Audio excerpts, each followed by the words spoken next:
good morning, good evening, good afternoon, good whatever time it happens to be. Welcome, you wonderful and amazing people. My name is Michael, I'm the Dead Aussie Gamer, and we are here to raise some money. Why are we here to raise money? Well, because it's a nice day for a fundraiser. No, yeah, well, yes, also. We are raising money for the Viva La Dirt League Kickstarter, which, as some of you know, is in full swing and making a ton of money for the new studio for the Viva La Dirt League team. It's a wonderful cause and a great way to promote film and television and excellent entertainment from New South Wales. And thank you. I'm glad that you enjoyed it. So yeah, VLDL is awesome. VLDL is amazing. So we are raising money for their Kickstarter. Now, why are we raising money here and not just going to Kickstarter? Well, because, my dear friends, I wish to try something. What I wish to try more than anything else is I want to prank our dear friend, Robert Hartley, GM, also one of the regular stream team members of myself, Dreaded GM, and of course Robert Hartley. And what I want to do is for the $5,000 tier, if we can reach this tier, we get a mural put up at the Viva La Dirt League studio, and that mural will be of my face trolling Rob every single day for the rest of his working career at Viva La Dirt League. And that is 100% my goal, and I'm going to be streaming every day I can with you guys. One, because I love hanging out with you guys, and I love getting to do stuff. But two, to help, bring eyes and bring attention to our little fundraiser, because it's a raiser of fun. Haha! And, yeah, we're going to be basically trying to do that. So, we're already 26% of the way through, guys. So we are actually making some decent headway. If we can keep this up at this pace, we will make it. And look, everything helps. Everything freaking helps. But what's in it for you guys? Why donate to this? Well, I've got a number of things that subs sadly don't count. Unfortunately they do not. Though they do help me. All donations to the channel are going to go towards the fundraiser. But subs and bits and stuff like that are still going to go towards me, like, eating, I guess, But I don't need those this month. I mean, I like them this month, but I don't need them this month. Does that make sense? That makes sense? Yeah? You kind of get it? Good. Excellent. Yeah, so there we go. But what's in it for you guys? Well, as I'm building my world of Aulestria, donators will get a chance to influence my world as we build. For any donation over $50, we're going to be creating Hero Forge characters. And for any donation off the secret menu, which is worth a undisclosed amount of money, because it's a secret menu, I'm going to be creating an NPC character to insert into one of my regular Patreon games that you will see on the channel as they come up. It'll be clipped, so you guys get to see the character. It can also be, it doesn't even have to be a PC. It could be like a monster. It could be, we had an Elder Brain Dragon dropped on one of my groups at one point or another. So it could be a whole bunch of different things. We design an encounter, etc., etc., etc. So there are some rewards for these types of streams. So yeah, check those out. 26% in like less than a week. Don't we have until like mid-March? Well, I think it is the 11th of March is the final day. So there is time, but like again, we're pushing, we're trying, we're going for it. We're just chutzpah. We got chutzpah, and we're gonna use it. All right. Coolios. Well, I guess, ladies and gentlemen, that brings me to what we're doing today. So today we are going to be doing some world building, where we are going to be fleshing out some elements of my world of Aulestria. Last time we kind of transposed some of the history of Aulestria. Today we are going to be looking at the magic in my world and how magic was born, how it works, what's involved, and kind of fleshing it out a little bit deeper. So that's kind of the nature of it. Yeah. Cool. Okay. Again, if you guys have any questions or suggestions or thoughts, feel free to throw them up there. This is a very casual stream. So again, if you would like to, feel free to ask questions regarding role-playing or building your own world. It's an open invite for you guys to just chat and hang, because that's what this is about. Nice, chilled, and relaxed, because, yeah, that's what I want to do. What I want to do today. All right. Unrelated question real quick, because this won't leave me alone until I reply back. Is food's goal a typo or a reference that I'm not getting? What? Where did I put that? Did I put in food's gold instead of fool's gold? That's probably a typo. It's probably a typo. I will fix it. I'll fix it. I can fix it. It is a typo. Let me fix it real quick right now. Go in here. Fool's Gold. 3-part 1 shot. Done. Save. There you go. Done. Ha ha ha ha ha. Good. That is fixed. You're a big boy now. I am a big boy now. Hey, Antipodian D20 coming in with $25 dues. Thanks so much, dude. The Antipodian D20 guys is a wonderful and amazing friend of ours from Adelaide. Definitely go check him out. It's been a while. I don't think you've posted anything on Twitter anytime soon, but do go to Facebook and check out the Antipodian D20. A brilliant way to start your morning. Like just a really nice D&D topic that comes up while coffee is getting made. Super, super chill. And of course, a brilliant mind behind some major events that feature Australians, such as GaryCon, which is coming up. And hopefully Heath is planning something big for the upcoming events, which may or may not involve myself and the boys. So thank you, guys. Thank you for coming in and supporting our little fundraiser here. As a bit of a thank you, I would like for the Antipodian D20, if you are still in chat, throw us out a race, a class, and I guess a kind of a gimmick. And I will design and make a character of Hero Forge for you. There we go. And that'll be made just for you by me, and I will give it to you, and it'll be yours forever. 5 months. Oh my god, yeah, it's zooming zooming through. Thank you so much for the sub, Nemo. That is absolutely amazing. Yay. I don't know where to put that. I don't know. It's just maybe up here. There. Maybe it can go there. Okay. Give you a couple of minutes. Yeah, take your time. All good. Just popped in for a bit. Early night, early start tomorrow. I've been posting a little bit here and there. And rebuilding after a pseudo hiatus. Well, that's good. There you go. So definitely a good time to go and follow our dear friend, the Antipodian. All right.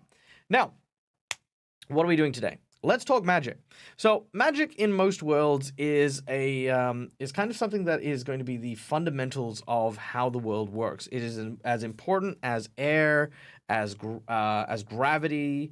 It is a force of nature that exists within this world. In my world of Aulestria, I want there to be a mix of things. I want there to be magic that is low magic. I want to be areas where there's like next to none. And I want areas that there is just so much magic you can't breathe without breathing it in, right? Because who says that a high magic setting needs to be high magic everywhere, right? So to that end, I have 2 spectrums of magic. The first is Dusk Magic, which is like basically the anti-magic, as it were. All the way through to the most powerful type of magic, which in my world is font magic, which is where you use words, symbols, and runes in order to try and break or shape the laws of reality, as it were. There are other types of magic, which of course are featured throughout, and we'll talk about them tonight. And yeah, they do different things, they apply for different things, and yeah. Redeemed highlight message. Is this for a specific on one of the 4 campaigns you run, or is it just a general thing? I'm not good at keeping track. No worries, Weasel. I run so many things. So this is my world for Sirens and Silver. So Sirens and Silver is my homebrew setting. All the other games that I run are modules for my Patreons, and all of them, well, it depends on where they are. So Mondays we're playing in the Pathfinder setting. Wednesday night for Curse of Strahd, we're doing it in the D&D setting, or the Ravenloft setting. Then, what's the next one? Monday, Wednesday, Friday. Friday is Pathfinder again. Saturday is Pathfinder again. Sunday is Pathfinder. So mostly Pathfinder, with the exception of Curse of Strahd. Yeah, there you go. And then Sirens and Silver is my own setting. Font Magic. What is Font Magic? Well, we'll talk about that in just a moment. So, let's look at what we want to talk about today. So, the origins of magic, the schools of magic, and those who command it. Practitioners of magic. Font magic is Comic Sans. Yes. Comic Sanskrit. Practitioners. There we go. I want to know if that includes magic tattoos. Well, we'll talk about it in a little bit. So there you go. All right. Forbidden magic.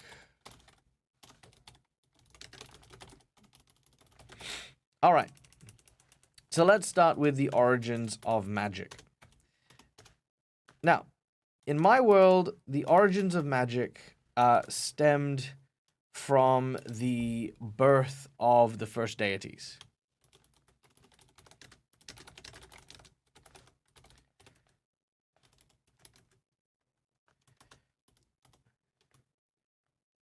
When they were born. Okay, sure, I'll do cohesive sentences. When the first of the divine were born from the eldest, our big overgod, they were granted dominion over aspects of reality. Their power able to command that which fell into their domains as easily as one would draw breath or gesture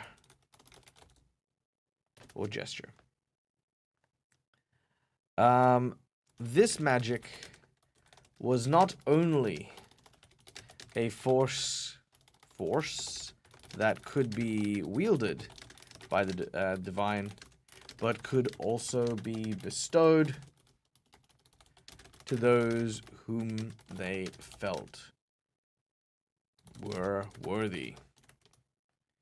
This magic, while it may be... No, let's just go. This magic is the oldest, is the second oldest form of magic on Aulestria, and is called Divine Magic. Okay, so that is Divine Magic. Divine Magic is anything in which a deity is transferring power into you. Because so let me put it this way: a wizard casts Fireball. That's a fire spell. It is arcane. A druid uses Fireball. He gains that power from nature, specifically from the powers that are constantly seeped into the environment. Technically speaking, the power of the Titans, which are my world's version of the elementals. That is primal magic. Those who cast Fireball, but it's like a black fire, and they have made a pact with an evil entity from between the stars. This is occult magic. And then you've got, the god of fire, who gives me power because I am a cleric. That's divine magic. Now, font magic is very interesting because font magic is about true names and understanding the symbology of the essence of things. So writing the word fire along with the shape, along with the explosive yield, it may be 4 or 5 very complex symbols, but upon drawing that or symbolizing that, whether that's on a scroll, whether it's on a tattoo, whether it's in the air as just a simple series of gestures, that is font magic. Consumption magic is a little different. You can't cast Fireball as a consumption magic. Well, I guess if you turned it into a potion and you drank it to explode, you could, but that would be basically about it, and it would be something you only really cast once. So yeah, that's didn't you forget something or someone? Oh, God damn it. Yeah, I did. Sorry. Let me get him. Here, boy. Where are ya? Stop hiding. Come on. Out you come. I know you're hiding there somewhere. There you go. Hey, buddy. Hey, buddy. Where do you want to hang out? Do you want to hang out there? People can't read if you're there. What if you're over here? Do you want to hang out here? You want to hang out here? Stop it. Stop it. Stay still. Stay still. No. No, you're blocking me. Phantom! Phantom! Phantom, come back! Hi guys, I'm trying to wrangle my pet. Come back here. No, stop it. Phantom. Settle. Okay, good. All right, he's settling. Ladies and gentlemen, boys and girls, welcome into the chat. My name's Michael, I'm the Dead Aussie Gamer, and welcome one and all from the Dreaded GM's channel. It is an absolute pleasure to see you here. I am a huge fan of the Dreaded GM, as all of you know. This person, this man, this monolithic human being is a wonderful content creator. I am fairly confident that we all know, we all love the Dreaded GM. Let's give him a shout out here. There we go. Let us rise for a moment as we pay homage to our lich-loved Dreaded GM. How are you, my friend? Awesome, wonderful, and amazing stream today. You are a freaking beast. Yeah, no, great. I love your vibe on your channel, dude. Like, I'm not gonna lie to you. I had a very long day today, and watching you stream was just what I needed to give me the strength I needed to do some streaming myself today. So thank you, as always, my friend. It's always an honor, always a pleasure. For those of you who are joining us for the first time, what are we doing today? We are doing some world building, building my world of Aulestria, and we are creating stuff in regards to the magic of my world of Aulestria, while at the same time raising money for a fundraiser. Yeah, fundraiser. I did the wrong dread? What do you mean I did the wrong dread? I did do the wrong dread. What the hell? No, Michael. It's been one of those days, Mike. Yeah, you've been one of the just. I love you, buddy. It's true. Anyway, so yeah, me and my typos. Yeah, that's it. Yeah, as you guys know, my writing skills are not really crash hot. But you know, we try. Thank you, Fancy. All right. Guys, what are we doing? We're raising money for a fundraiser. Fun. The reason we are raising money is because we are trying to raise money to troll our dear friend Robert Hartley GM. How are we doing that? Well, if we hit $5,000 on our goal, I'm going to be doing a Kickstarter for the Viva La Dirt League studio of $5,000, courtesy of you guys. And what we're going to be doing is we're going to be putting my face on the mural wall outside the studio. So anytime Robert has to go to work, he has to see my ugly mug staring back at him, which is just going to be absolutely freaking hilarious. I'm going to find the biggest way to troll him. I'm going to get the mural artist to do me staring at Rob every time he has to go to work. It's going to be absolutely hilarious. It's going to be absolutely amazing. Have you decided what I want? Have you decided what you want to look like? There's a couple of suggestions and a couple of ideas, but look, because you guys are so instrumental in me trying to get to this goal, if you, I know, Sparrow, I'm a handsome boy. Thank you. If we get to the goal, here's what I'm going to do. I'm going to run a stream. I'm going to run a thank you stream. And I'm probably going to invite Rob just so I can just dance on stream. And that's what it'll be. It'll just be me dancing with Rob, like, just pointing at the stretch goal, like, you know, that'll be it. But then we're going to give you guys the opportunity, the opportunity that if we hit $5,000, we are going to decide what the mural is going to be. Yes, the request has already come in for Phantom to be involved as well. My little lich dragon, he will be involved. I will 100% include Phantom in the mural as well, somewhere, somehow, whether he's a mural on my shirt or he's a dragon on my shoulder, whichever the case is, we will be including Phantom some way. But that's if we get to the goal, and hopefully we will. We are at 26%, guys. 26%. Holy crap. That's amazing. But yeah, we're going to keep pushing. We're going to keep doing stuff. And of course, we're going to do some amazing things on the way, like doing some world building, because that's what we're doing today. We're going to be building some of them worlds, yo. Now, here's the other thing, guys. I think it should be the three of you, Dread, Rob, and me. Look, I love that. And I maybe might try for it. But ultimately, the Viva guys do have the ultimate say. And while I think it would be great to have all three of us there, I don't know. Look, it would mean that we'd have to, like, make, like, 3 times as much, potentially, as I've already set the stretch goal to be.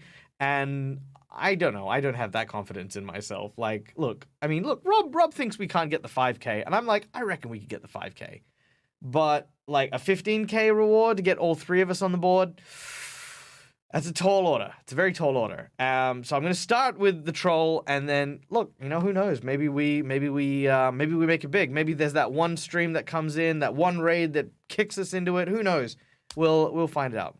Or just you and Dread hire trolling. Yeah, you know what? That'll be it. If I get to the 5K, it'll be me. If I get to 10K, it'll be me and Dread.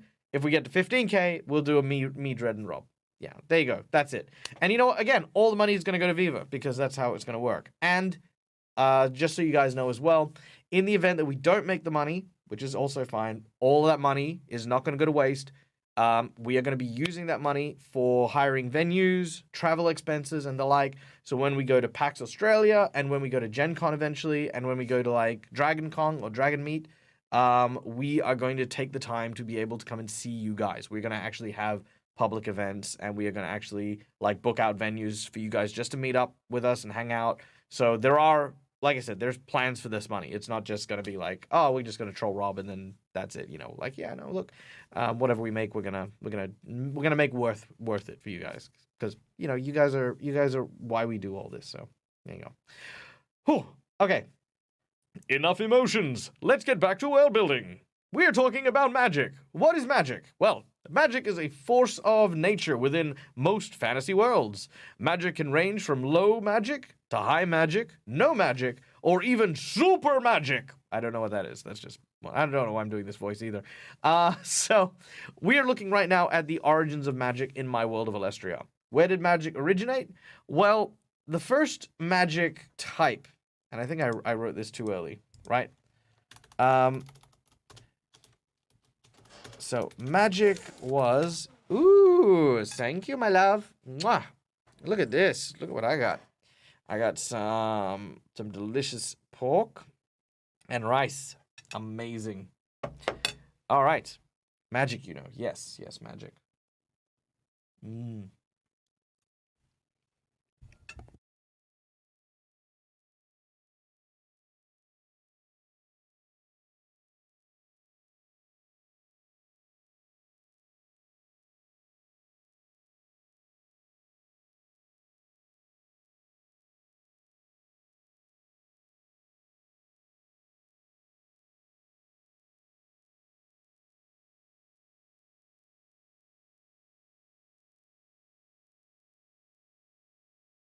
Thank you. Okay. I just didn't want you guys to hear me chewing. It was very delicious, by the way. So, let's talk about Magic Book of Silence that is going into my game now. All right, let's talk about font magic real quick. So, the origins of magic. And by the way, I saw your character. We'll make it in just a second. All right, origins of magic. The first magic was born of the eldest. The first sentience that existed in the cosmos before Aulestria. When the eldest gave name to light and darkness, he birthed the first of the gods. At the time, it was uncertain as to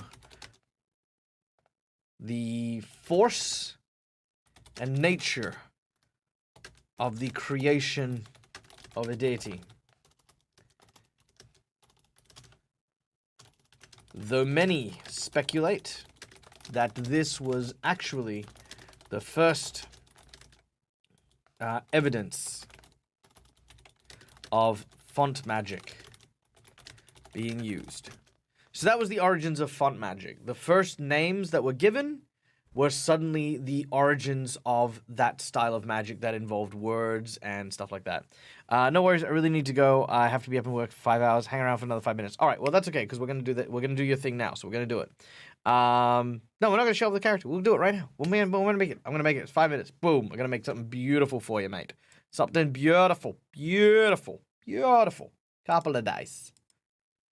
Okay. Here we go. There we go. And all right. So we'll talk about font magic again in a second. Let's make this for our dear friend Heath. All right. Also, hey, Classic Sam, what's up? Welcome to the chat. Welcome in. Grab yourself a seat, sit down, relax, enjoy, take your time. I don't know what's that voice. Let's try a different one. All right. Character concept: a Dwarven Male rogue sorcerer. Mid-level, garbed in a mix of brown reptile leathers, soft black cloth, has a minotaur nose ring on a cord around his neck. Ooh, pledged to a former adventurer. His favored weapons are a magical warhammer that looks like a smith hammer and a red steel curved dagger. No, I can work with that. Okay, so let's start with the Dwarven Male. So Dwarven Male, nice and easy here. Now, any good Dwarven Male needs to have, obviously, a very, very luscious beard. I think if we're looking at something that's roguish, tied up is probably better. Or maybe even...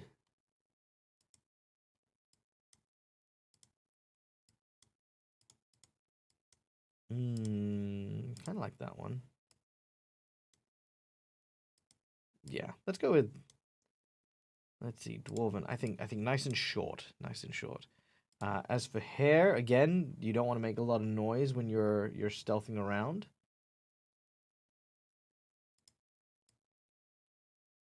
So nice, again, short kind of cut is what I'm imagining.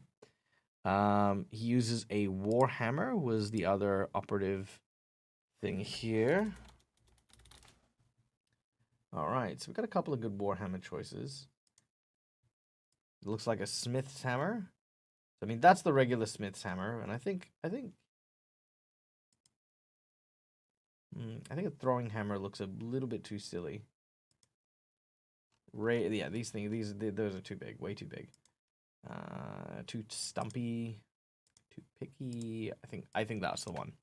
All right, and a curved dagger. Magical warhammer, looks like smith hammer, red steel curved dagger. So a curved dagger. Now, if it's a dwarf, I kind of always imagine dwarves having very rigid or rounded kind of weapons here. So I think if we're looking at a curved dagger, I think we'd be looking at something a little robust. So maybe something like that. Or maybe even the Sika. I think that one works well. And then we can add in maybe a little flourish.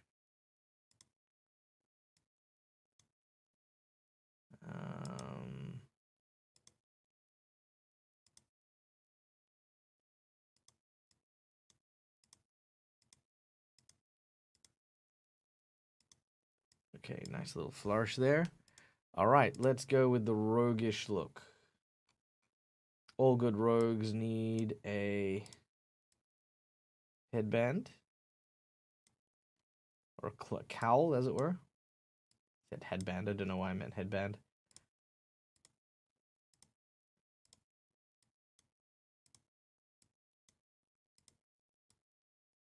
Okay, I think that's all right.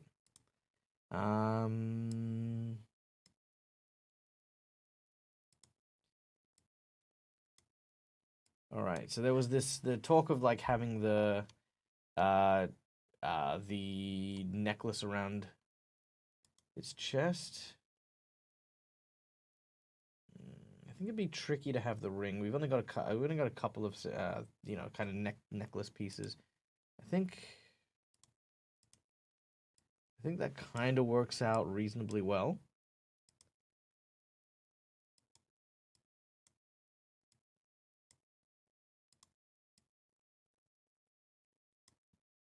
Okay, I think we're getting something here. Moving around, let's add in some gloves, because again, we're all stealthy and roguish. Definitely want something with lots of pockets.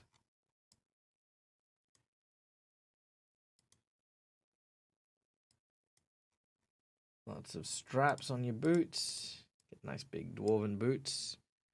Let's go with... Let's look at... Ooh.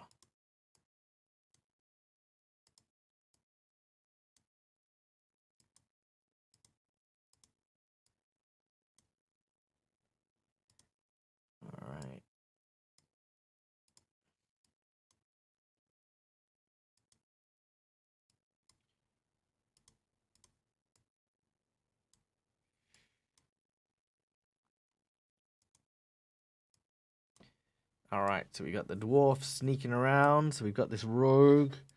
Now he's a sorcerer. So I think if we're a sorcerer, we kind of want to communicate that.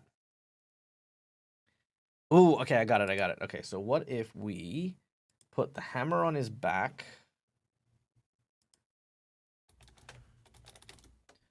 So we put the hammer on his back, which is fine. And then in his hand, we put nothing. But what we do here is we add in the flaming hand. All right. And bear with me. What we do is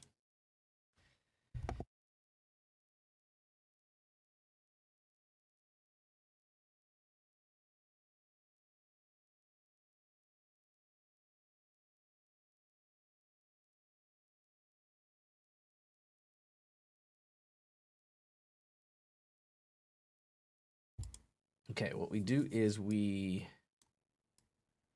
have his hand up there.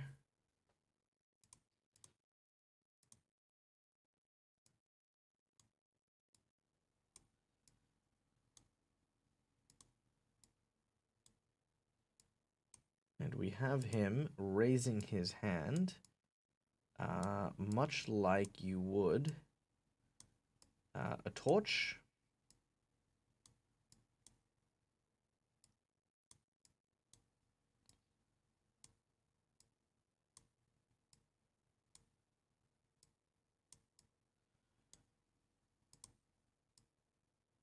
And then we have this hand kind of moving at the back there.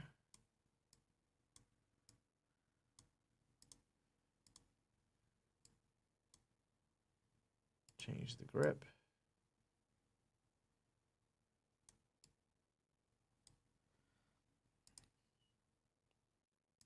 I don't think we need the flames anymore on the grip.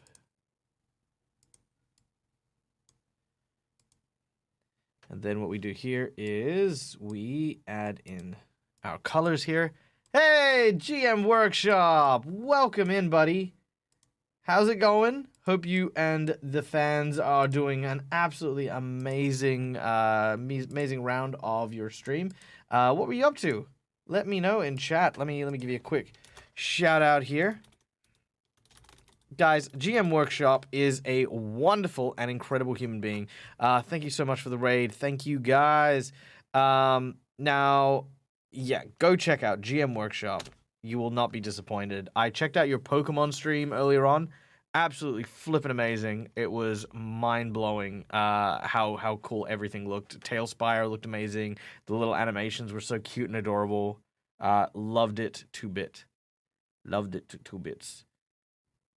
Can the hair be a top knot or bald if it fits the rogue thing? Yeah, it could. We could do stuff. I mean, again, we'll come back to that. This is just kind of like some of the basics, just so we can rock down some of the basics of this dwarven rogue for our lovely donation. But guys, if you've just come in, let me tell you a couple things. First of all, my name's Michael.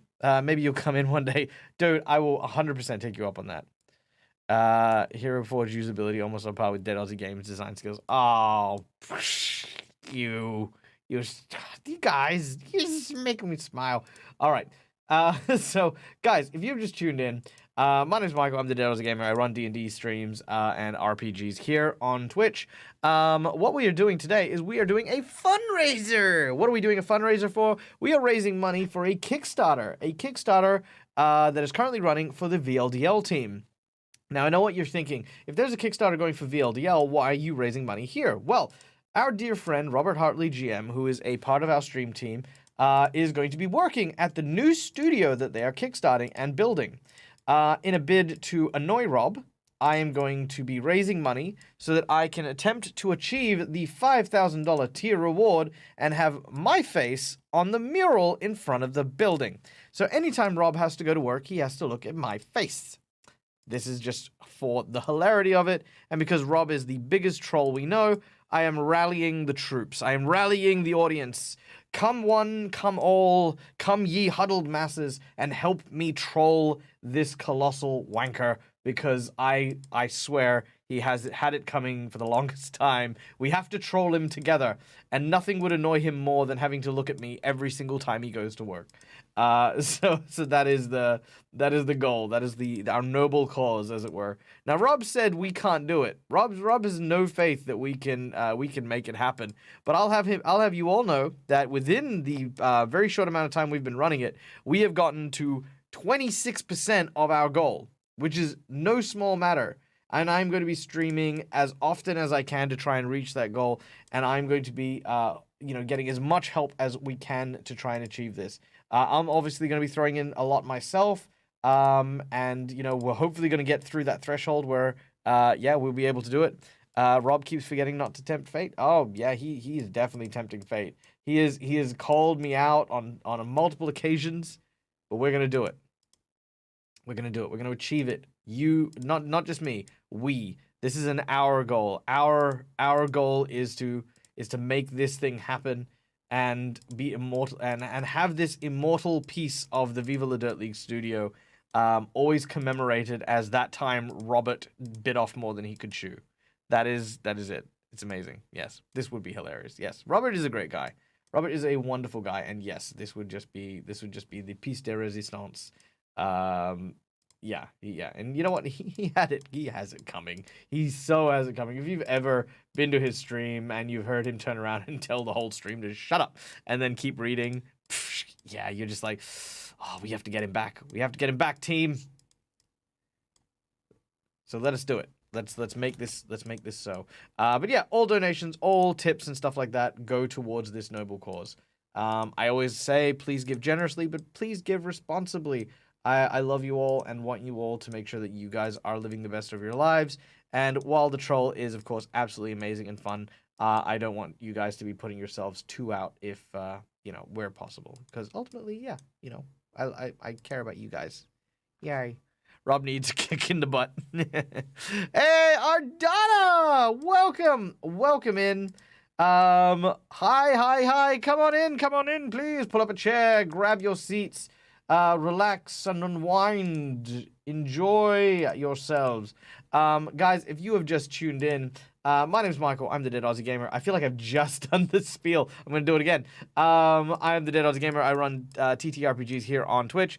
We are raising money to troll our dear friend Robert Hartley, GM. The Viva La Dirt League guys are doing Kickstarter to build a new studio, and I am doing a small fundraiser so that I can put my face on the main VLDL building. So Robert Hartley, GM, our dear friend, has to see my face every day he goes into work, which would bring me nothing but giggly amusement to know that that is the case, and Rob has to see us. So yeah, there you go. That is what we're doing. That is where we're at. And thank you so much. We're already so close to the halfway mark. We're 25% through. Very excited, very keen. This is like the fourth raid. Yeah, it is. It is the fourth raid. It's a great chance to meet some new people because I don't normally stream this time. I am just very determined. GM Workshop. All right, have to run, but if ever you want to pop on, let me know. I will, my dude. I will absolutely do so. I'm one of those people who are now working slowly through my schedules of people I've promised to catch up with, and trust me, GM Workshop, your name is on that list. Go safely, go well, and we will definitely see you around very soon. How long do we have left for the goal? The goal ends on March 10th is when I'm putting the lid on it because we're gonna that'll be the last stream that I do. There is 2 weeks? Just over 2 weeks? Yeah, so 2 weeks, 2 days. That is how long we've got. That's how long we got. Miss Bowman! Thank you so much for the $10, Miss Bowman. That was absolutely wonderful of you and so kind. Your generosity towards our goal is not gone unnoticed. Also, if anyone wants to know what I'm thinking about while we're making a Hero Forge mini for our $25 donation, I would like to say that the current winner of my favorite suggestion from the audience is me wearing a Pathfinder shirt with the middle finger saying, "Have I shown you this yet?" And yeah, because that obviously hits so many different VLDL skits and stuff like that. which I think is just funny because that would also be kind of great if if we're not allowed to show middle fingers and stuff like that. The other idea that was really good was people said that I should have Spidey NZ, who is another friend of ours, see if he can do a version of Robert's troll face, but with my face, and then have that be the VLDL have that be the VLDL thing, which I think would just also be absolutely gold. Just rub it in. Yeah, that face. That face. Please do something with Pathfinder. Oh man, yes, it would be amazing. But it maybe I mean hopefully it'll work. I mean again, they do get to decide what they would like within reason. So there is always that. And they might turn around and say like, hey, we don't want something with a logo or branding on it. And that's fine as well. And I know some people even did suggest that, hey Mike, why don't you do like a Dead Aussie Gamer brand and use it to like promote, advertise? And I'm like, I appreciate that some audience members are really looking out for me in that regard, but it's not the spirit of what we're doing. I'm not trying to pick up on VLDL's what do you call it? VLDL's popularity. I really want to troll Rob. I really want to troll Rob. I really want to troll Rob. I cannot stress this enough. I cannot stress exactly how much I would love to take a photo with Rob next to the mural when I go to New Zealand. I cannot stress enough how much I want to see Robert making announcements for VLDL while standing in front of the mural with my face on it. These things make me happy. These things would bring me joy forever, and it would hopefully bring you guys joy as well. Hopefully this would bring each and every one of you joy, seeing me teasing Rob behind. Maybe I'll even do that. Maybe what I'll do is I'll just sit there like this, like and then have like the bunny fingers, and then Rob is forced to have to stand in front of it anytime we do a thing. So that could be funny. You could swap the did I show you this with the Black Joker. That's actually really clever, Fancy. I like that. The Black Joker in Through the Breach is like a crit fumble. That could be really fun. That could be cool. That could also be a really sexy mural, I like that. That's amazing. Hey, thank you so much, Miss Bowman, for giving Sparrow the sub. Subs and bits don't go towards the goal, but they are very much appreciated because they're still how I afford to eat and stuff. So thank you, and you're so wonderful, and so much of the community are just such wonderful people. I mean, we are doing this in good spirit, right? Like Rob knows what we're doing, and we're all kind of having a good laugh about it. But ultimately, I think we as a community, yeah, we like each other, we love each other, and this is sort of how we express it. So there you go. All right, Antipodian. I think for the most part, I've got a pretty decent dwarvish sorcerer rogue with a curved blade and a smith's hammer. How do you feel about this? You feeling this guy? You feeling him? Does he feel okay? Looking very cool. Hell yeah. Now the last little touch we'll add here is we're gonna add just some Cobblestone Streets. No, we need the charcoal. There we go. Some Cobblestone Streets.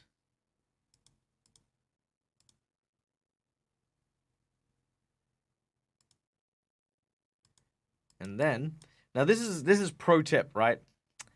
Pro tip is, if you want to play a rogue or you want to make a Hero Forge rogue, always do this. Have a lighting effect. Change the intensity to a dark blue.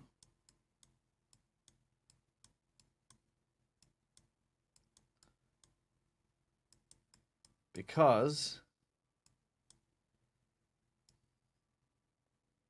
it just gives it that nighttime, that really cool nighttime vibe.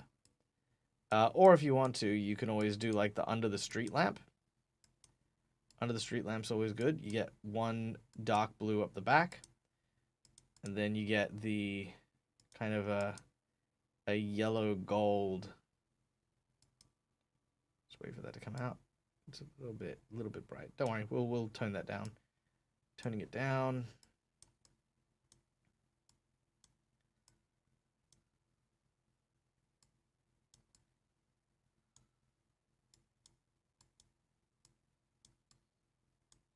See, and that way you've got the blue from the city streets.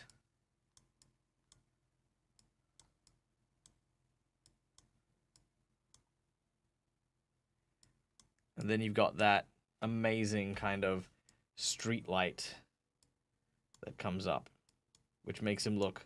I always think that just makes it look so much more like, you know, like roguish.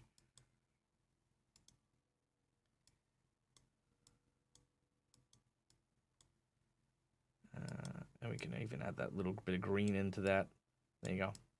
All right, well, that is our hero, which will now be shared to our wonderful chat. Thank you, Antipodian, for your donation to the Robert Hartley Troll Fund.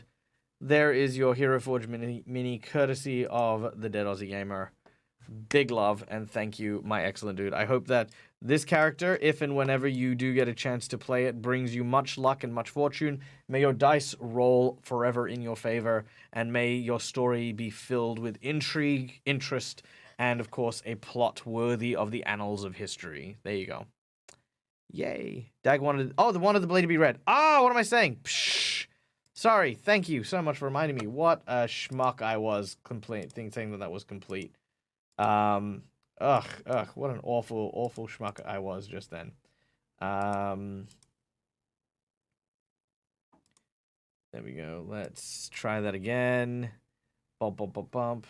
Okay, and then we'll add in some of that reddish wood, which would be really nice.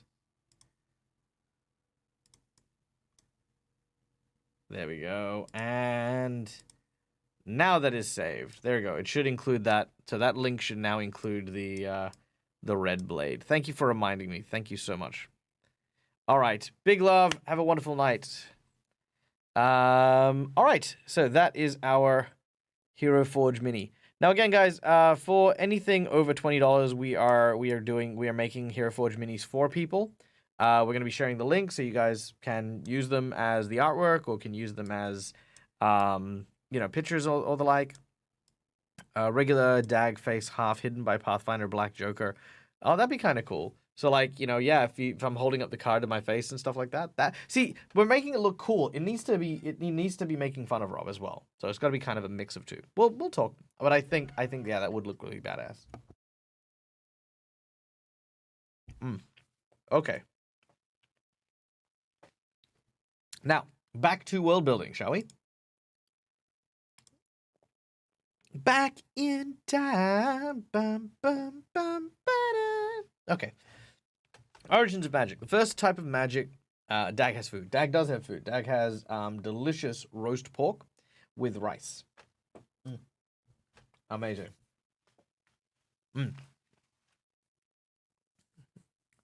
Food's gold. Ha. Ha ha ha ha. Okay. So, font magic in my world was the earliest form of magic. It is borderline banned because of how powerful it is. Scroll magic is kind of like the weakest form of what font magic is capable of. The thing is, in the cosmos, most, if not everything, was... before I go, the trolling picture should be Dad cosplaying as Rob. That's actually pretty funny. I do kind of like that. That's amazing. As one of his NPCs. Oh, man, as, yeah, maybe Stephanie. Yeah, that could be kind of funny. Could be a bunch of stuff. I'm too entertained by this. Okay, anyway. So, font magic. If you discovered something that hadn't been named by the Yaris, that'd be kind of cool. that hadn't been discovered, right? If you name something that hasn't been discovered, it could potentially kill you if you were to give it a true name. That is the power of font magic. However, once you give it its name, it is then forever in existence, and by being in existence, it is then subject to the laws and natures of the world around it. Until that point, it's like an anomaly, as it were. So let's explain what the anomaly is. Let's say there is this golden egg, and we don't know what the golden egg is. There's no word for gold, and there's no word for egg. This is just the anomaly. When you then name it the gold as a color, the color is born, and everything gold is then forever gold. It is something inherently known. It is something that is there. Then when we name egg, the egg is also known. It is also there. But in order to give these their name and to have it known among everything, that requires an amount of power due to equal and equivalent exchange. Now, back in the day, the eldest was all powerful, and to birth gods took an infinite amount of power. Because scroll magic still takes a lot of magic, it, however, doesn't necessarily take as much magic, which is why it's only partially formed font magic, and you actually have to finish the scroll and then utilize it. So it's almost like divvying up the font magic burden between multiple people to actually use scrolls. That's why scrolls are more common. But font magic can range from that all the way up to, hey, create a god by naming it, that kind of thing. Worshipping magic is borderline between divine and font, where the more people that worship a particular god, you can actually bring gods into existence. It's kind of like that logic and that style. So that is the first type of magic. The first magic born of the eldest was font magic. When the first of the divine were born,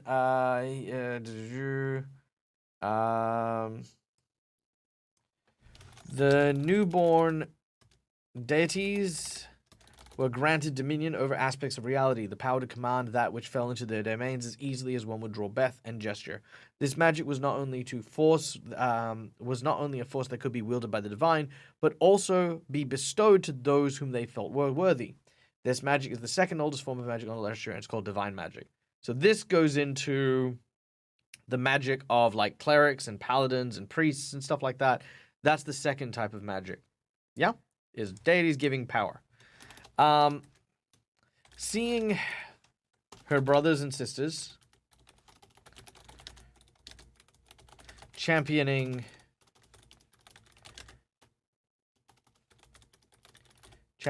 mortals across the realms, Gidnera, goddess of the natural world, allowed or taught a mortal who would be named the Great Sage Andorak? No, I need a name. I need a good name. The Great Sage Blarg, which we will figure out a name for that, would teach... the goddess Gidnera of the natural world taught a mortal who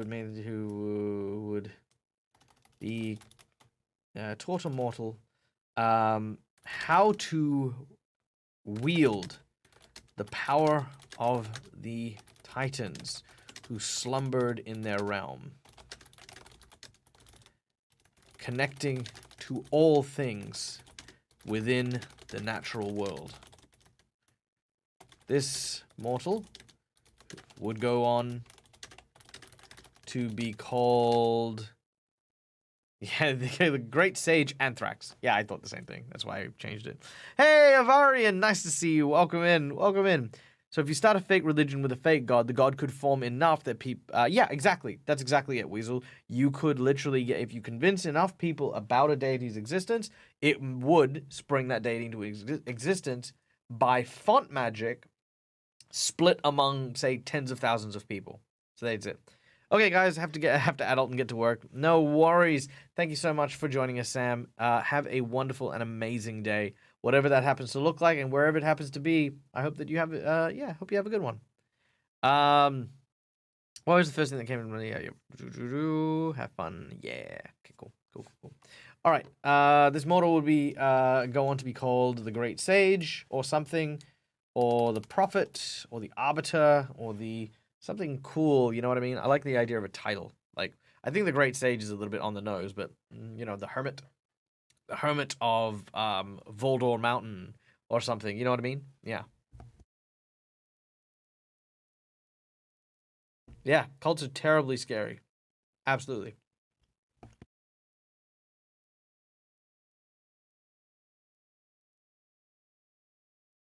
Yeah, can't think of a name right now, but I'm going to call him the Great Sage. Multiple called him the Great Sage, and shared with others the secret of primal magic gathered from the elements. So that is the nature of primal magic. So this goes into the line of druids and the like.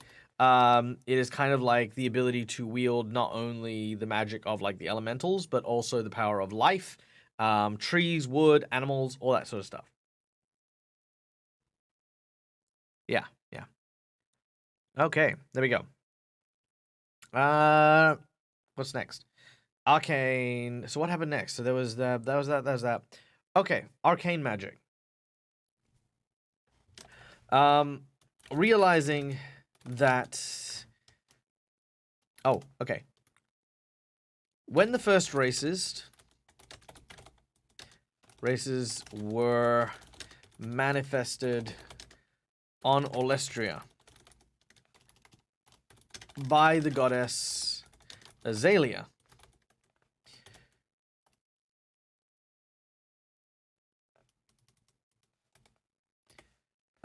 she took various elements to breathe life into the elder races. To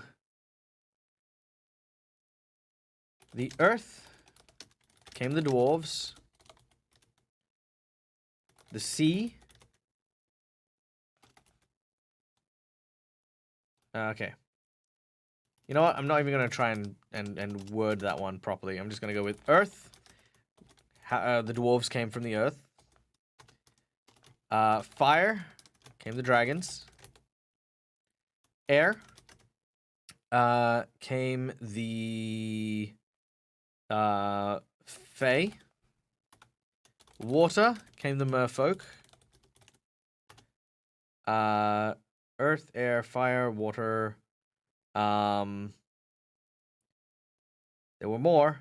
Wood, the dryads. Damn it, I knew what the other races were. Sounds very Avatar. Yes, and then the Fire Nation attacked. No. I love Avatar, though, and it's fine.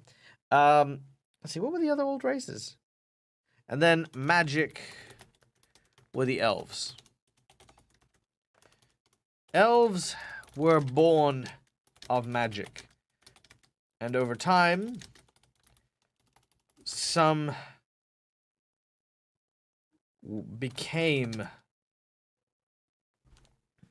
developed powerful affinities to their own essence, wielding the magic with a skill, with an aptitude unseen before. They would be the heralds of Arcane Magic.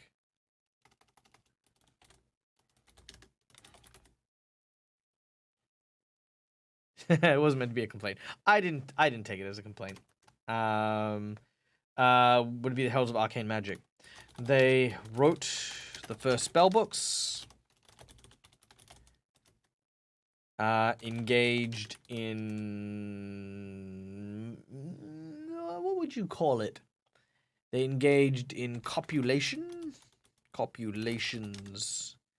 with magical creatures.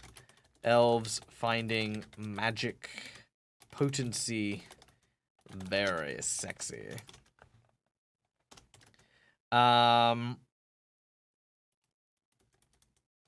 Which gave rise to sorcery.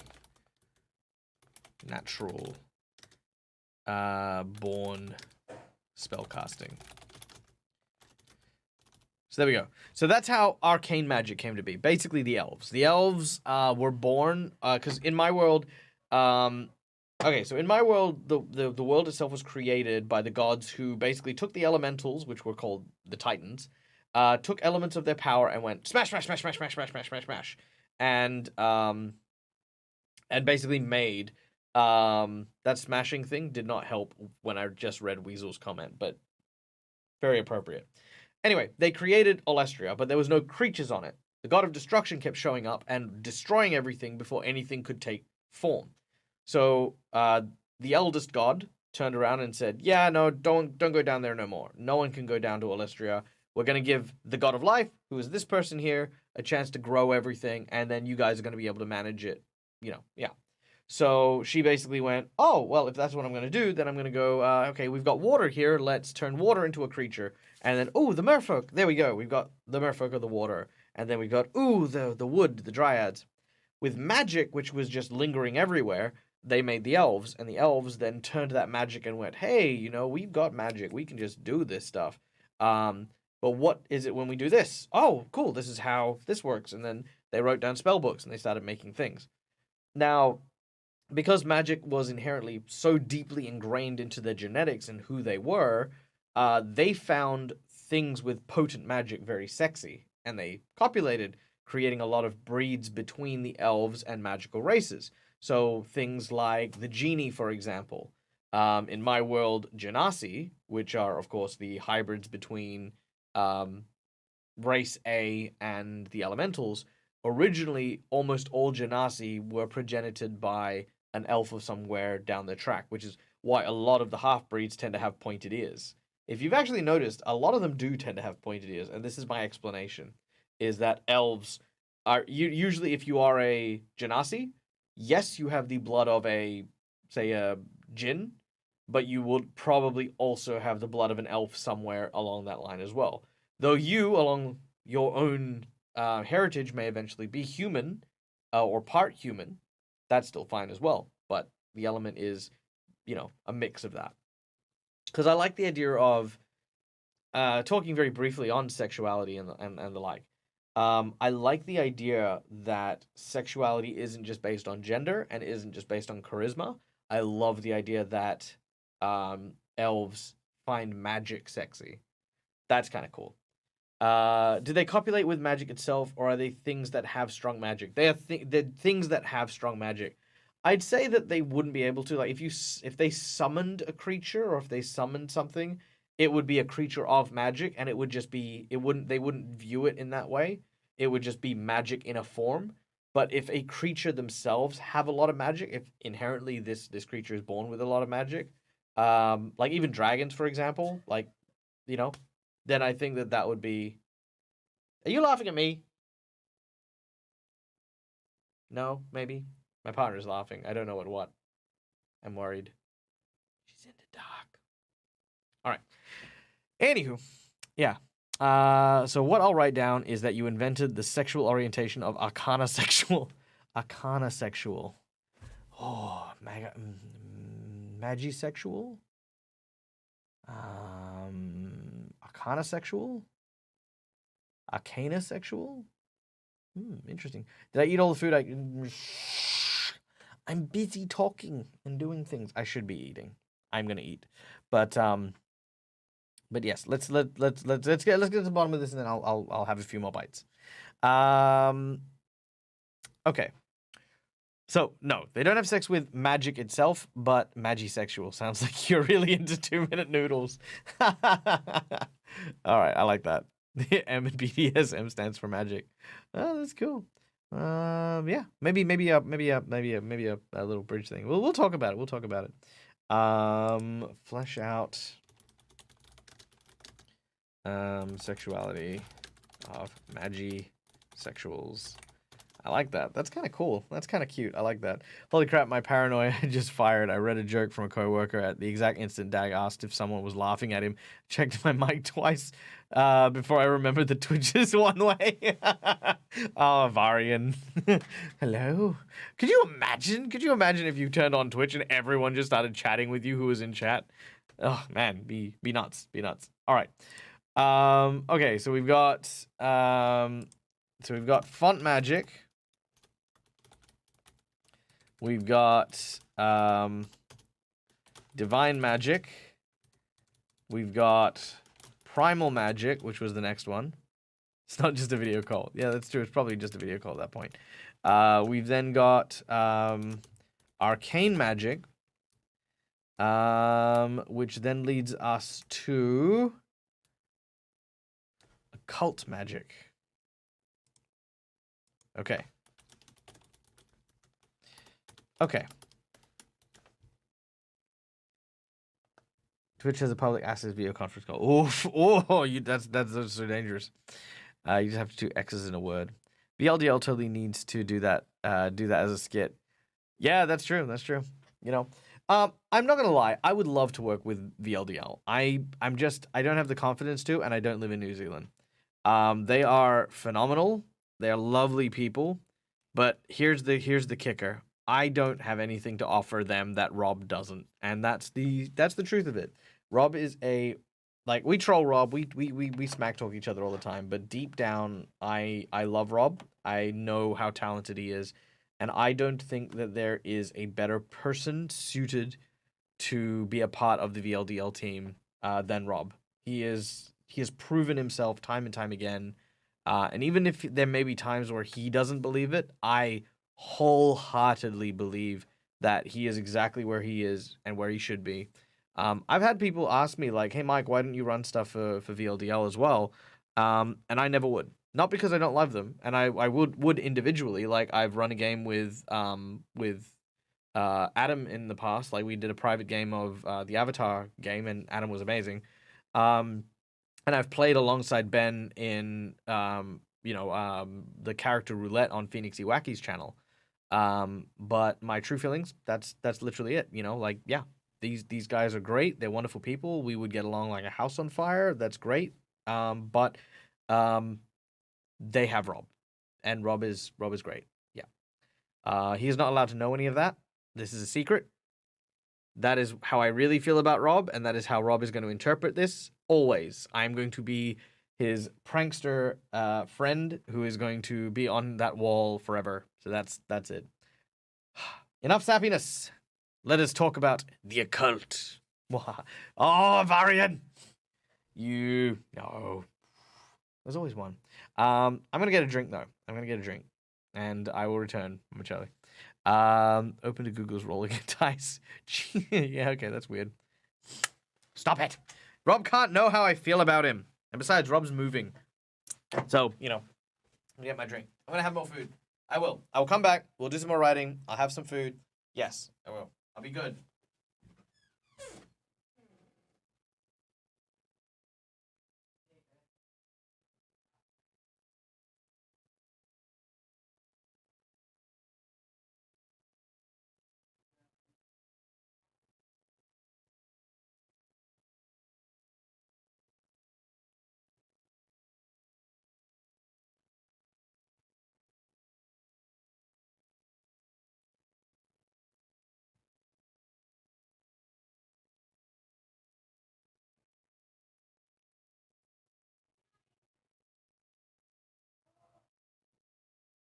Carl is looking at you.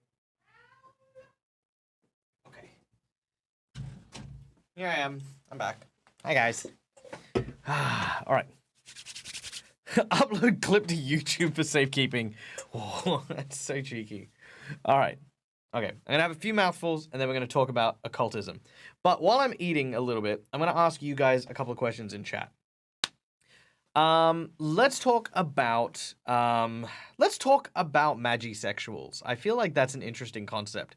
If you were playing in a campaign setting and that was an element to elves, right? Specifically elves, that you were making an elven character and you were told this is how elves deal... Okay, sorry, let me rephrase. Everything but the Ice Elves, but we'll talk about the Ice Elves in a minute. If everything but the Ice Elves, magic was where you found sexuality for the most part. Not like a blanket, like, you must be this sexual, right? But how would you feel about a Magisexual character? How would you roleplay it? What do you find as an interesting element to it? Is it an interesting element? Or do you think it's, like, too much? What do you guys think? How do you guys feel about it? Yeah, let me know. Let me know. I'm going to eat this a little. I'm going to turn my mic off, though, because you don't need to hear me chewing.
All right. Hey guys. I would like to take a moment to give a massive shout out and a big welcome to our friend Janet and Dimitri from World Anvil. Oh my gosh, it's Dag. It's World Anvil. And look what I'm doing. I'm doing the World Anvil thing. I said I was gonna do it, and here I am. I'm doing it. I'm living up to my name. It took me 2 years. Grab your hammer and go world build. I am world building. In fact, we're actually having a discussion in case you want to chime in. So here's the skinny. We're building magic in my world of Aulestria, which of course Janet is playing in this world in my Sirens and Silver game. So we're talking about the origins of magic, where magic came from, how it was formed, and one of the types of magic is arcane, which we all understand. Wizards and sorcerers and stuff like that use arcane magic. In my world, all of that magic originated with the elves. At the very birth of creation, the goddess of life basically gave life to various elements within the world of Aulestria. Earth made dwarves, fire made dragons, air made the fairies, water made the merfolk, wood made the dryads, and magic they turned into the elves. Now, as for the elves themselves, one aspect we were exploring is the idea of Magisexuals. So rather than having traditional norms being based on gender or appearance, elves are attracted to the potency of magic among their peers. A lot of the creatures, such as the Genasi, for example, which were the interbreeding between a race and, say, the genie and all those kind of creatures, usually were progenited by elves, who were able to use their magics to protect them, to allow for copulation between these magical creatures. So how, for example, would you have sex with a colossal dragon? Well, get some fire resist and increase your size, and you've at least got a shot, right? My point is that the elves were attracted to this sense of magic. Now, not all of them will be that way, but we were exploring that as a concept. Like, is it a concept that's worth exploring? Is it something interesting to turn into an element of the elven culture? Because right now, elves in my world do have a magic-based caste system with sovereign elves, my gold-skinned kind of elves, themed off those guys from Guardians of the Galaxy, all the way down to the ice elves who have no magic whatsoever, but are like basically built like Vikings, right? They all have different preferences. I love the idea, but maybe it shouldn't be potency, more the hue or the resonance of magic, the flavor of magic, the taste of magic. That could be kind of sexy and cool. I like that. Makes the different kinds more attractive. I like that. So it's more just the flavor rather than power. I think someone was mentioning, like, maybe it's a particular school of magic. That'd be kind of cool. Okay. The hue of magic, the color of magic. Create a character that owes every time someone casts the spell that they like. Could be very distracting roleplay. That could be kind of funny. I like that. Amazing. Yeah, okay, yeah. I think that's a good one. Okay, so let's say finding magic very sexy. Let's call it big power, big attraction. Yeah, it limits us to whoever's the most powerful. You're right. So maybe finding magic aura. Magic auras. Maybe finding particular magic auras. Very sexy. Maybe that's how they defined what the schools of magic were. Magic schools, which were abjuration, conjuration, divination, enchantment, and illusion. I'm just gonna leave that one. You know, I don't like illusion as its own thing. I like enchantment as a thing. Enchantment, evocation. 1, 2, 3, 4. Transmutation. Universal. 1, 2, 3, 4, 5. I'm missing a bunch. What am I forgetting? Aberration keeps you safe and always makes your armor fair. Divination. Transmutation.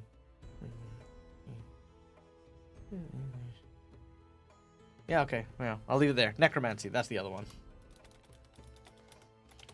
I was singing the Joe Cat song. Okay, so magic schools based off how elves find them sexy. This could forever be canon in my mind. Yeah, I love that idea. By the way, if you are curious about the music, this is actually the official soundtrack for... I don't have it here with me, but it is the official soundtrack for Seeker's Guide to Twisted Taverns, a wonderful and absolutely chock-filled tavern utopia of like great ideas, stories, and quests, and different types of unique taverns. Yeah, it's wonderful. Go check it out, and yeah, look up the soundtrack on YouTube. It's amazing. Makes it idea. Yeah, it's an aphrodisiac. There we go. Casting from spell schools that a elven character is attracted to has an effect similar to an aphrodisiac. Yeah, I can't spell for the life of me. Aphrodisiac has a similar and the yeah, I like that. Oh, your Twisted Tail. Oh man, it is so good. Twisted Tales is amazing. I actually got the I also got the deck of cards as well. Yeah, Seeker's Guide to Twisted Taverns. Yeah, Oh my god, it's amazing. I'm actually looking at running a game where a group goes on a pub crawl to all the different taverns. I haven't run it yet, but I'm planning on doing it at some point. Maybe if I can get in touch with them and be like, hey, you know, do you wanna sponsor something? Because that could be a lot of fun. Okay. So, I think for the most part we've got what we need in terms of where Arcane Magic comes from, and I think we've added something. we've added something here, which is amazing. Let's now look at the next evolution. So we started off with font magic. Basically, the eldest god turned around, named some stuff, and started using font magic. The gods then got dominion over certain aspects of reality and became divine magic. The god of nature basically said, hey, people should really be able to use magic without necessarily worshipping us. Here is some primal magic. We're going to be redacted with them? Ah!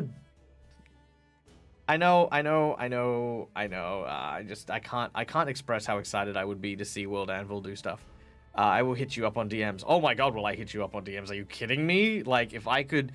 Oh, you know how I feel about food, Janet. You know how I feel about food. Oh, and the actual stuff that they've put in there for like the menus and things. Oh man, I would love to do like just a cooking stream where I just try and make half the stuff on their menu. All right. So anyway, I digress. Primal thing, arcane. Now we're in the occult. Oh, while I forget, hey guys, by the way, in case you didn't know what we were doing today. My name's Michael, Dead Aussie Gamer. We're doing world building today because world building is awesome. And what are we world building with? Well, we're building with World Anvil because World Anvil, guys, is the must-have tool for any prospective world builder, author, writer, or person who loves role-playing, because it not only helps you keep track of all the cool stuff that you do, but also is just 100% amazing when it comes to being able to conjure ideas, because there are so many writing prompts, so many events, so many things that you could do. Yeah, it's amazing. It's absolutely incredible. So please go check out World Anvil.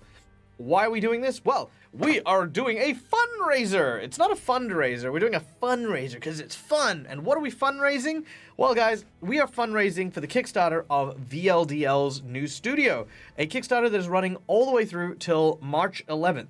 Well, if they're running a Kickstarter, Michael, why are you trying to raise funds for it? Because if I can make $5,000 by the time that Kickstarter ends, Robert Hartley GM, our dear friend, is going to have to see my face on the mural out the front of the studio at the VLDL studio every single day he goes to work for the rest of his life. And that is hilarious. And that brings me so much joy.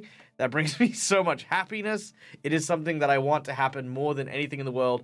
And guys, if you like what I do and you want to see Rob get what's coming to him, right there, all tips and donations are going straight towards this great cause, which of course will go to not only helping build the VLDL studio, but making sure that Rob never goes a day without seeing his good old friend's beautiful face. Look at that. Mwah. There you go. We're also offering a couple of new rewards as well, just for the stream. If you donate $25 or more, I will make you a Hero Forge mini. If you donate $50 or more, I will create an NPC that will then go into one of the campaigns. And if you donate from our secret menu of $100 or more, I will sit down with you right now and we will write a encounter to actually run on a game of your choice on my channel. So basically, we will write a whole side quest together, fill it with NPCs and people and stuff, and we will run it for one of my tables. So there you go. Yeah, I'm an evil genius. I am. And you know what? Oh, actually, you know what? Janet, I want you to check this out, okay? Let me pull this up there. For those of you who think that maybe Michael's like, you know, exaggerating a little, or maybe you know, there's something here that you know, like, oh, you know, maybe we shouldn't do this. Watch this, right? Have a watch of this. Boom. Watch this video and tell me you don't want to donate, cause yeah, he's so cocky, he is, and we're gonna get him together, not just me. This is for all of us. This is for everyone who Rob's trolled. There you go. What's on the secret menu for donations? Well, normally the secret menu comes with a rare NPC appearance. So basically, you become a part of what is my multiverse world. And that is a permanent feature. It means, much like the Dread Rider, who is a transport character who helps my party whatever they need to get from point A to point B, you will have a character that fits into my world. Currently, we have one person who was ordered off the secret menu, which is our dear friend Wabbajack. And let me show you his character here. So this was Wabbajack's character. Only until the fundraiser ends. Then we'll be back to our rewards as usual. So this was Wabbajack's character. Hey yo, so this guy here is Jackagon. Okay, now Jackagon he's from Jersey. Okay, and he peddles in kind of drugs and other things as well. You know, like grandma medication. You know, whatever you need. You know, okay, forget about it. It's what you get. It's fantastic. Oh my god, Calendria coming in with an order from the secret menu. My dear and wonderful Calendria, do not worry. We will make sure that you get exactly what you want. Okay. Thank you so much, Callie. Holy hell. That is pushing us to 28%. Thank you for ordering from the secret menu. Your character, of course, awaits. But before we build your character, we will build it. Don't worry. We will. But I need to try and somewhat follow my schedule, and I'm going to very quickly finish off the origins of Occult Magic, Consumption Magic, and Dusk Magic. Once I do that, we'll make you your character for today. Yeah. Have a think about what you'd like. Because again, like I said, this is going to be an NPC that has the ability to travel between any of my campaigns.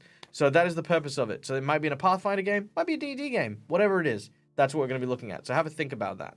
All right, Occult Magic. Now, in my world, the eldest god, or the first god that really kind of gained sentience, actually gained it from a gibbering mass horde that lived in the darkness, right?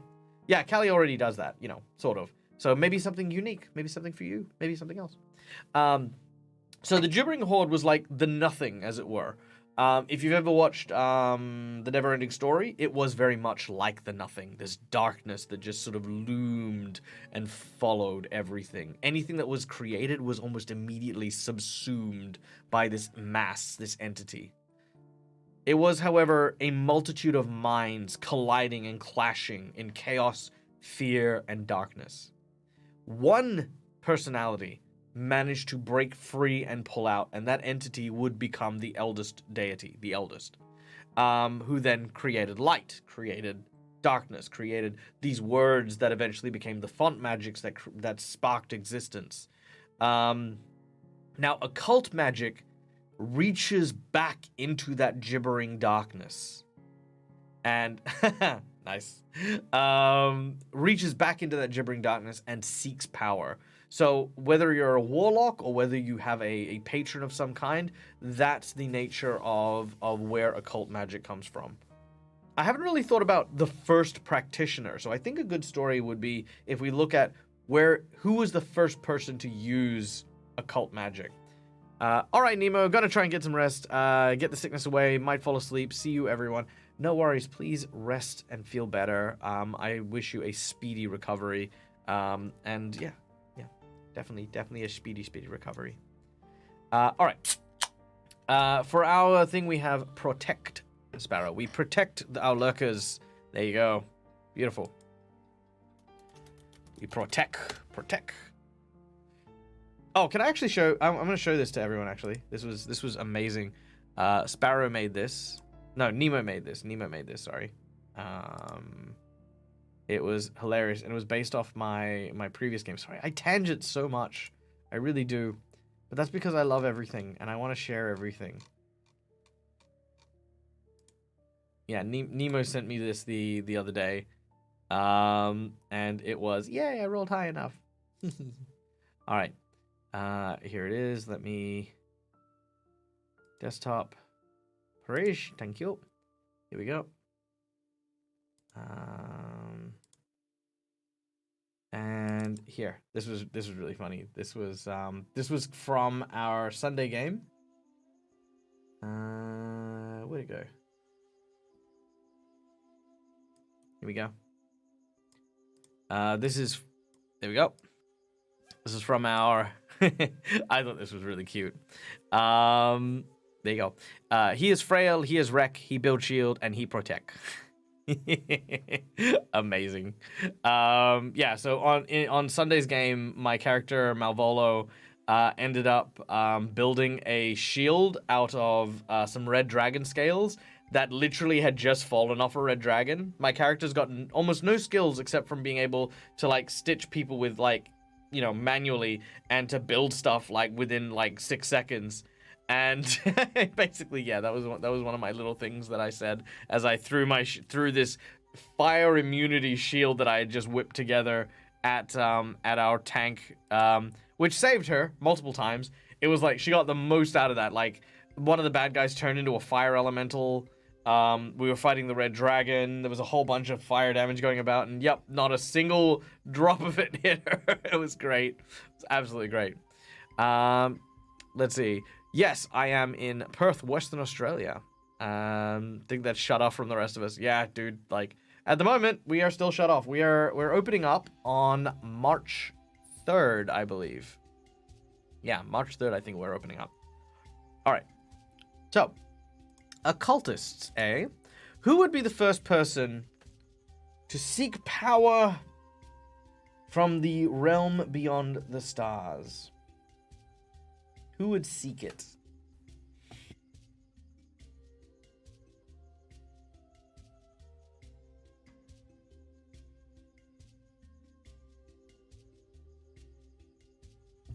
What if it was the serpent people? In my world, there are, like, some reptilians. I have an animal world, or an animal island, as it were, where I guess a lot of anthropomorphic animals come from. There's 2 islands called Wilderon and Kashina. Both are kind of like very mammalian in nature. A lot of mammal-based aliens. Some reptiles, but not many. And I definitely haven't looked at things like the Yanti, for example. But is that too on the nose? Is it too obvious? Is it too done before? If I were to make the Yanti be the ones to start the occult magics. What do you guys think?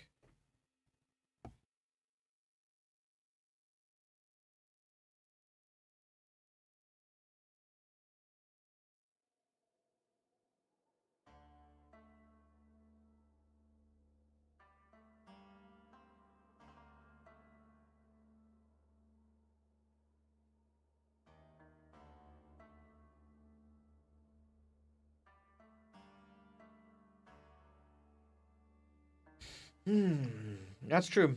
But is there a more creative way? Oh, the Aboleth are a good one. I do like the Aboleth.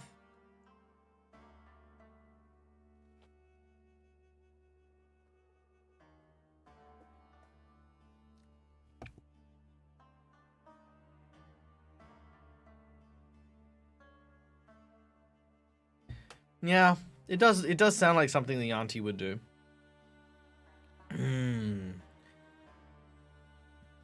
I mean, I'd love to use Mind Flayers, but let's be honest. I don't need that wizard lawsuit. Hell no. What's a good villainous monster that doesn't really get much attention? Is there any? The Cloakers?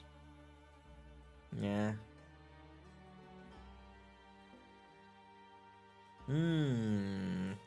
An interesting and poignant question. Let's have a look. Let's take a quick squiz.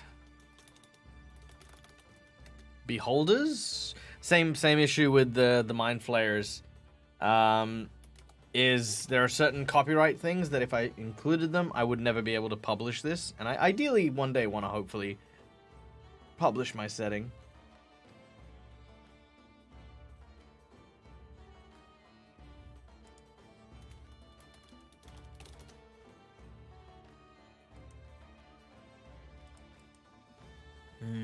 Occult magic started by sentient tumors. Ooh, that's a tasty one. I like that. Mmm. Gross.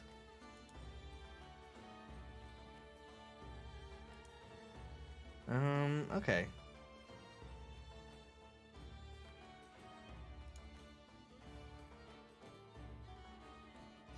Alright. Aboleth are good. The Slod. Slods are also a good one. I think Slods actually don't get much attention either.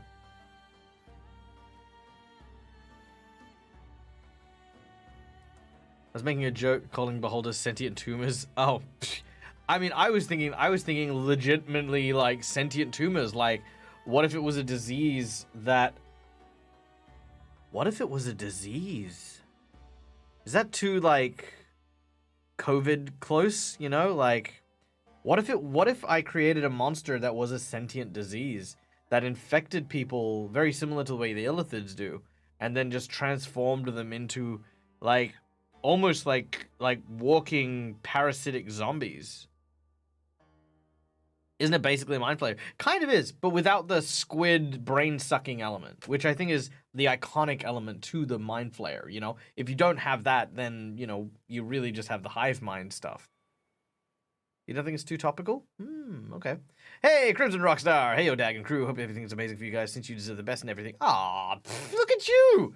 Bloody walking in here with all that positivity. Who do you think you are, you rock star? Welcome in, buddy. Yeah, look, we're just chilling out, doing some world building, raising some money to go prank Rob. In case you don't know, VLDL is doing a Kickstarter. I'm trying to raise money so I can put my face on the building, and Rob has to look at it every time he goes to work. Because...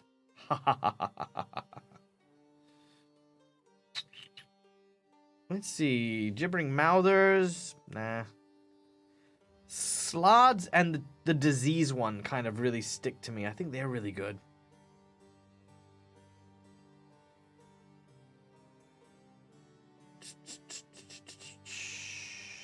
What else? What else? What else? What else?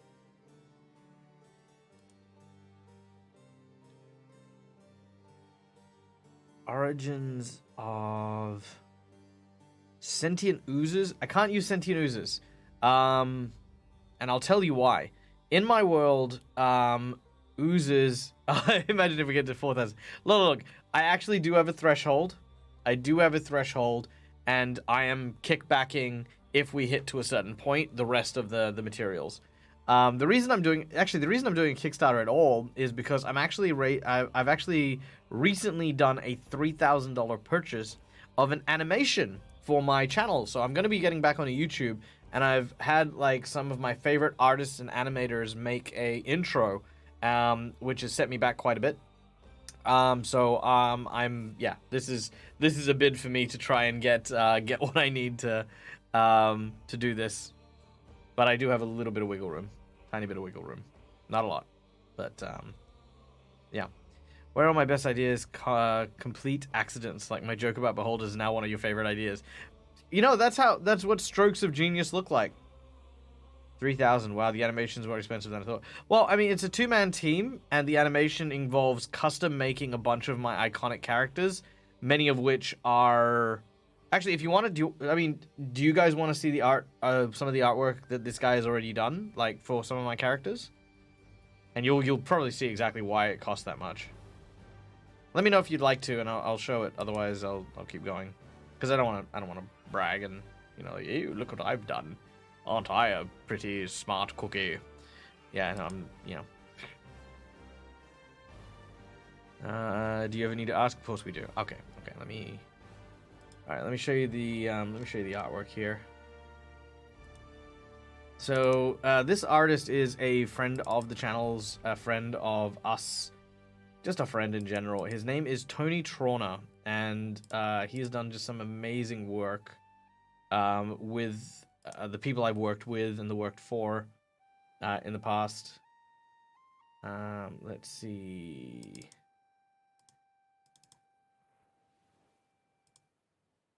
I just have to find the right account.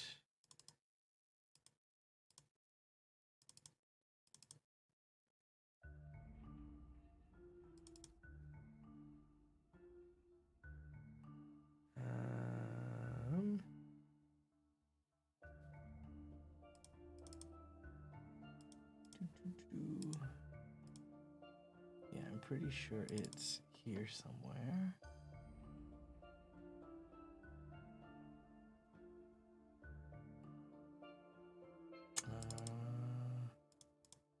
That's not it.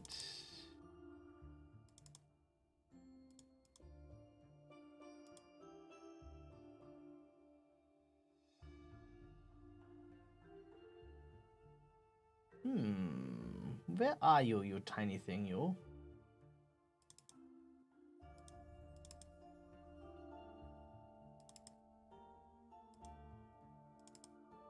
Is this it? No, that's not it. I know you're here somewhere. You are just hiding from me, but you cannot hide from me forever. I will find you, and I will show you to people.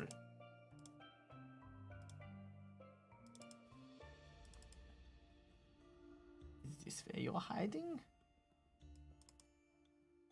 No. Is this where you're hiding? It is a cunning thing that they're doing.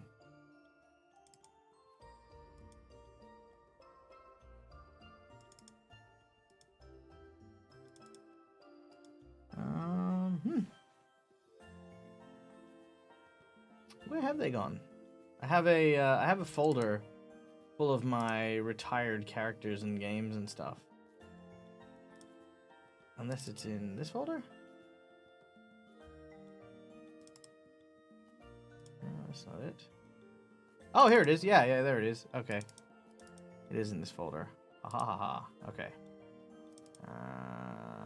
Okay, so this is some of the artwork done by the amazing and crazy talented individual.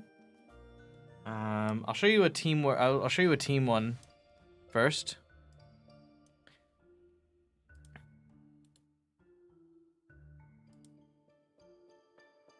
There we go. I love Tony.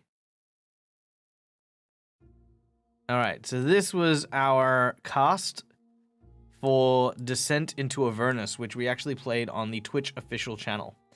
Crimson Rockstar, you can send me a message anytime you want, mate. Anytime you want, flick us something over Discord. I would be happy to receive a message from you. Sorry, I got distracted by the Homeworld 3. What I miss? We're doing some more world building and stuff, and now we're talking about so I'm getting an animation done for our for my YouTube channel, and this is exactly why I haven't been able to outrightly pay for the Kickstarter. But so that is the concept art that came through.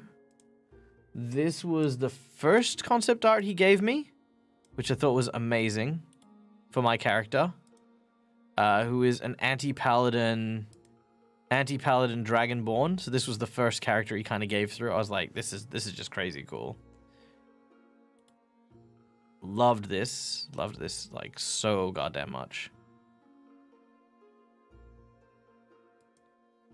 And then I think we ended up settling on, I say settled very loosely, by the way.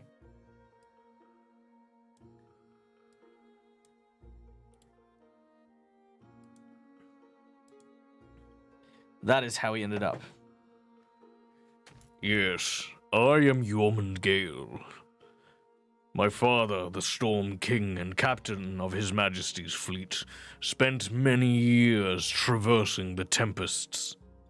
I took command after his retirement, but it seemed as though some people didn't seek freedom at the hands of my kingdom, and I was executed.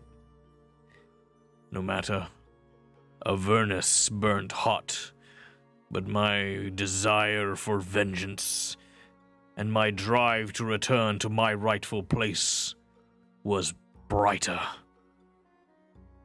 Together with my comrades, we fought against many creatures, and you can see those adventures on the D&D channel in Descent into Avernus, Blood War. There you go. Yeah, so that was Yeoman Gale. I loved Yeoman. Yeoman was just so much fun. And we had a great group of characters as well.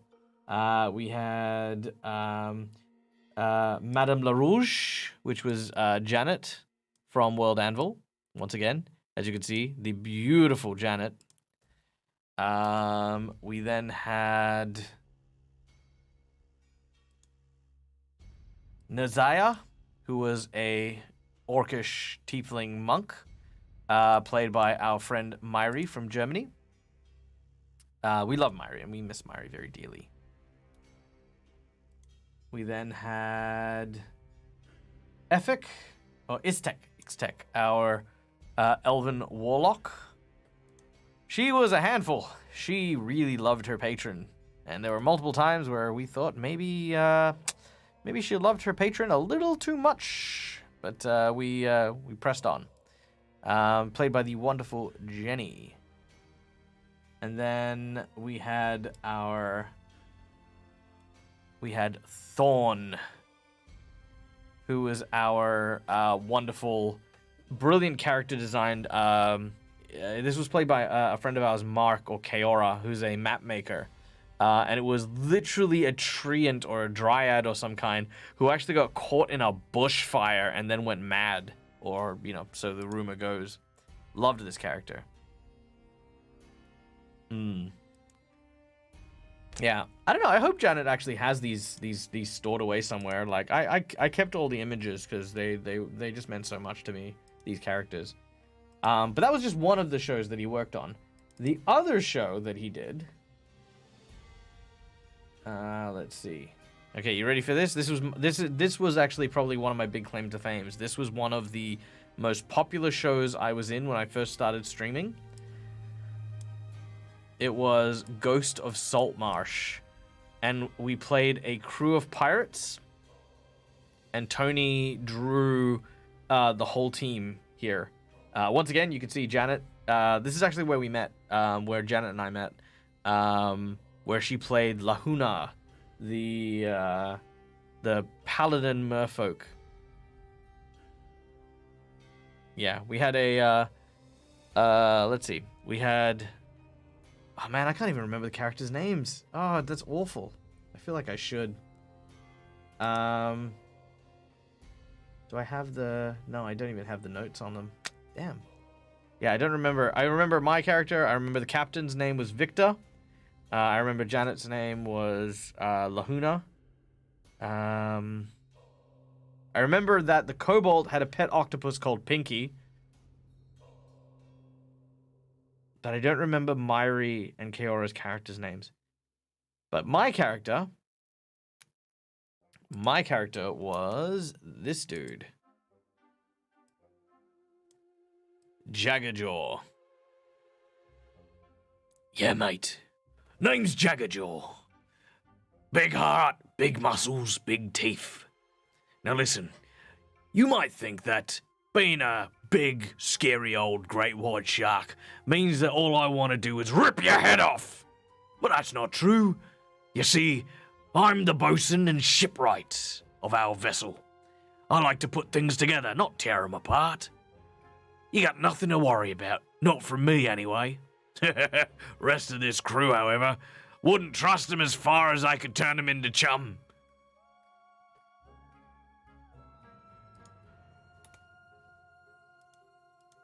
Yeah, there you go.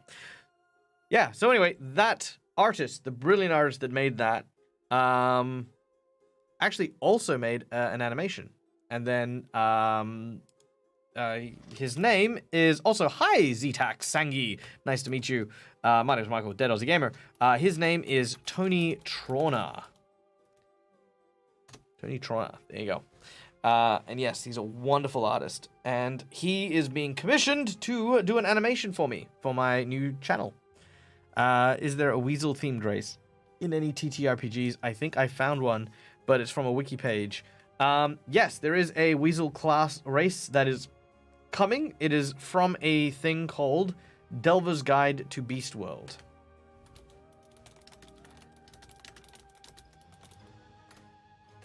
Okay. Let me share this with you before I send you to the last thing that Tony did for us, and then we'll keep doing some world building. Okay? There you go. So check that out if you want to go see a Weasel. All right, let me open up my.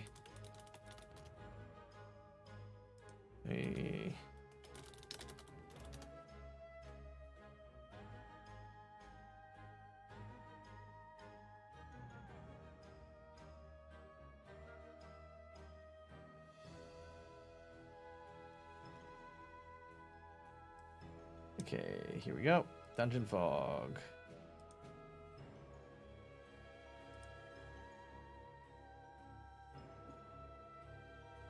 All right, where is the community? Thank you.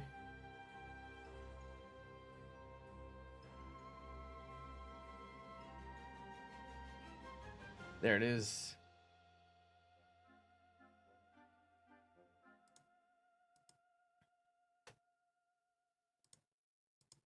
All right, let's just make sure that there we go. Okay, and then window capture. All right, there we go. Can we play Weasels in burrows? Yes. Offer a bit, pesky thing, work needs my attention. All right. No worries, dude. Thank you for stopping by.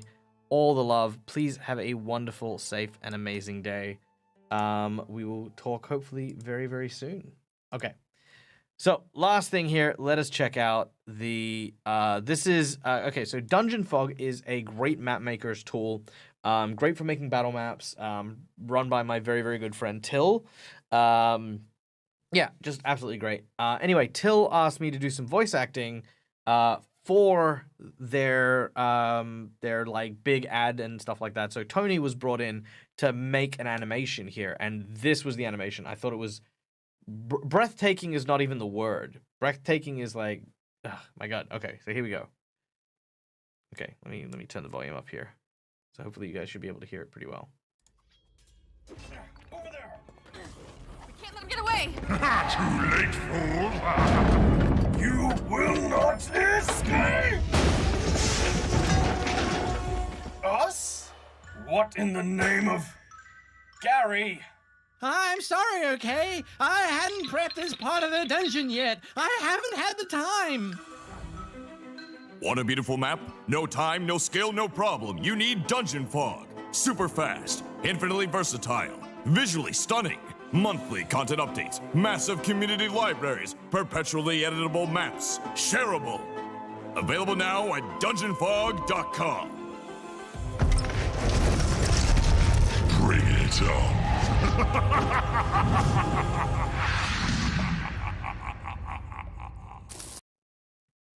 There you go. Hang on, I want to listen to it one more time. Over there!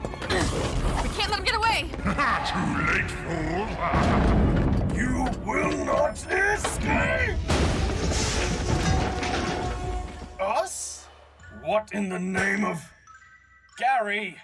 I'm sorry, okay? I hadn't prepped this part of the dungeon yet. I haven't had the time. Want a beautiful map? No time, no skill, no problem. You need Dungeon Fog. Super fast, infinitely versatile, visually stunning, monthly content updates, massive community libraries, perpetually editable maps, shareable. Available now at dungeonfog.com. Bring it on.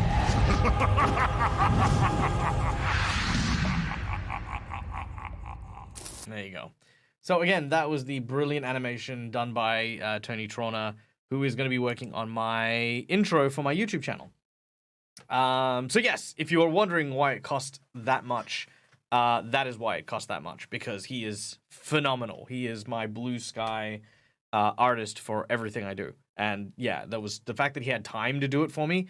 I was just like, yes, I will give you anything you want. Please, please, please make me something cool because I am vain and I love your work and you are amazing. Yes, he is. He is absolutely amazing. Where was I at? I've tangented so hard right now. All right, let's start with a few things. First of all, the art looks amazing and it's going to be wonderful and it's going to be great and it's awesome.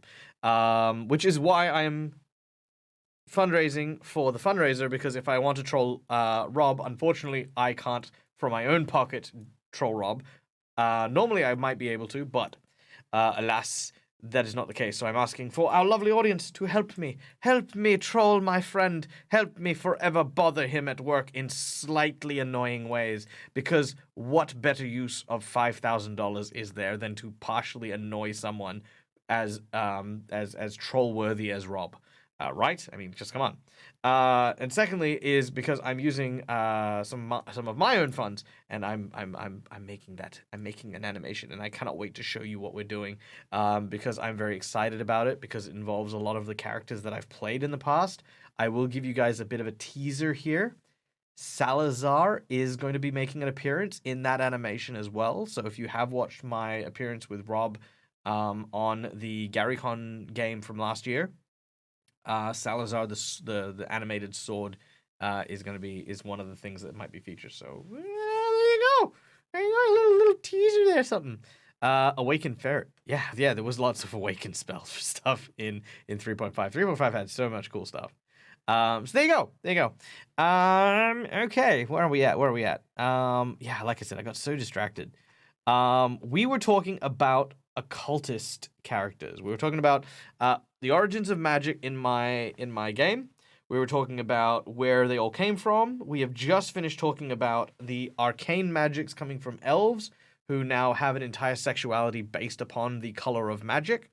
Now we have to go to the occult. Now, I think I'll put this at a poll. I thought if I gave myself a little time, I thought I might land somewhere, but I haven't. I'm being honest. I haven't landed anywhere. I still feel like there are multiple things that really fit. So I'm gonna ask you guys. We're gonna poll this. Manage the poll. New poll. Okay. New poll. Who started occult magic? So this is simply the person, simply the individual organization or group of people who started occult magic. What are we looking at? So we have the Yuan-ti, who are, of course, reptile people.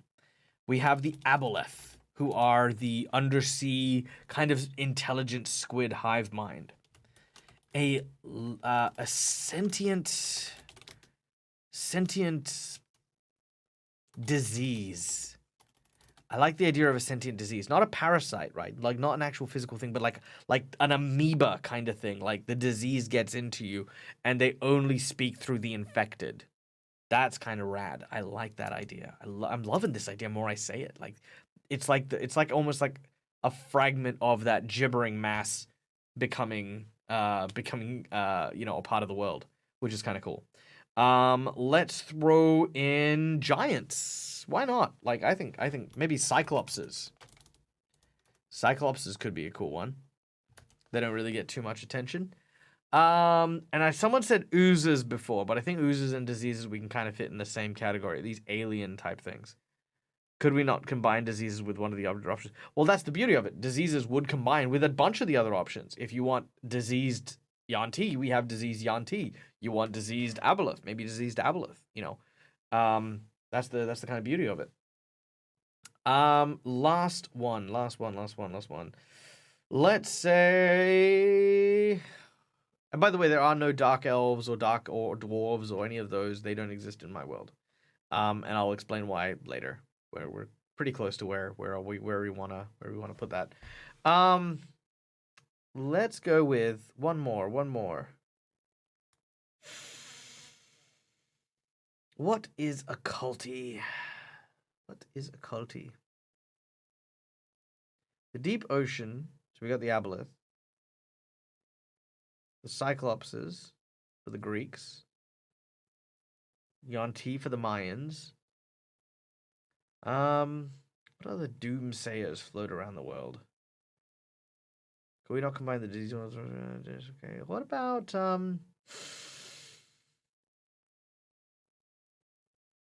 I mean, dragons can't doom. All right. I think we'll leave it at 4. I can't think of sphinxes. Ooh, I like sphinxes. Yeah, you know what? I think they're underappreciated. Sphinxes. By the way, Janet, while I've got you here, do you have a picture of of Madame LaRouge. Do you have like artwork of Madame LaRouge like with you, like in person, like actually, like just have?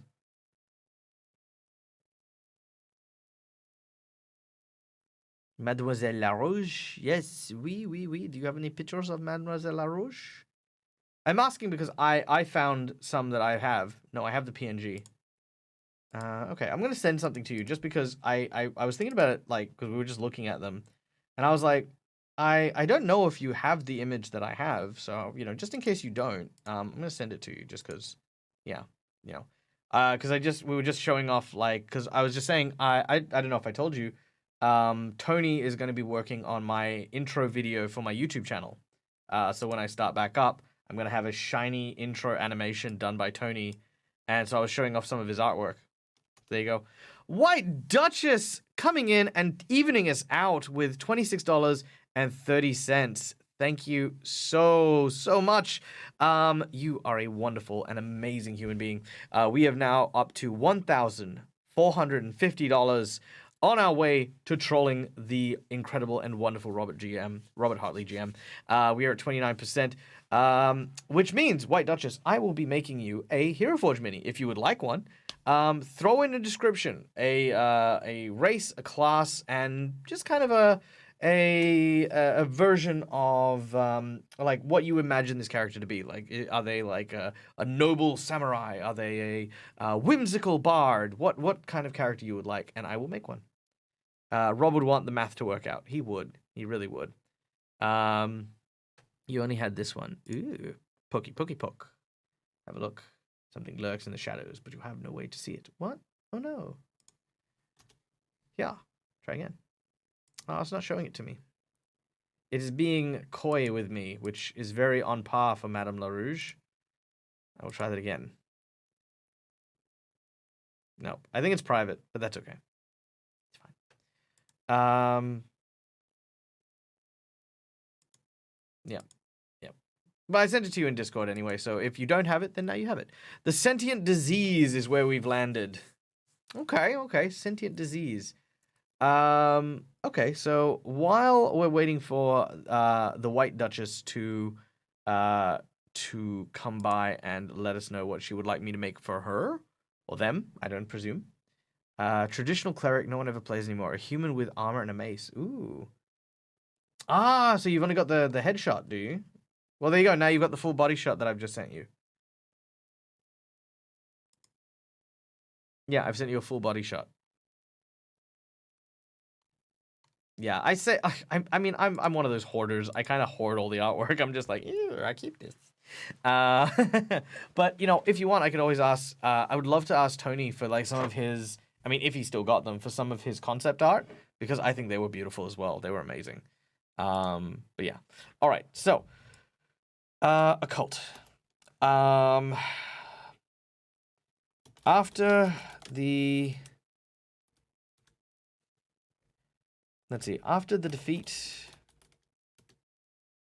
of the Tarrasque by the Elder Races, a new threat to Aulestria came, not at the hands of a great weapon, or a phenomenal creature, but a small, but the smallest of dangers, a potent disease torn from the nothingness, infected a sphinx in the Forgotten Isles.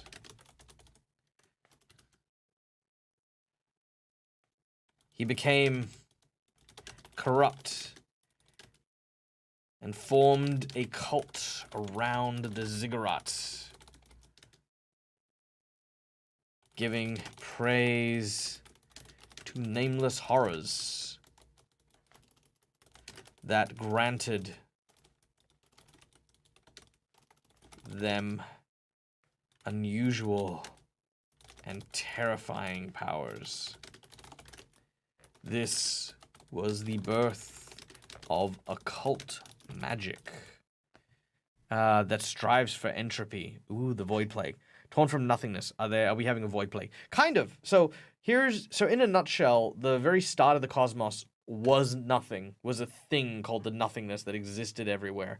It then kind of peeled apart, and that sentience that pulled away from the nothingness was my major god who created the world. So yeah, kind of very similar to the void plague, as in they want to go back to nothing, but you know, that's how it is.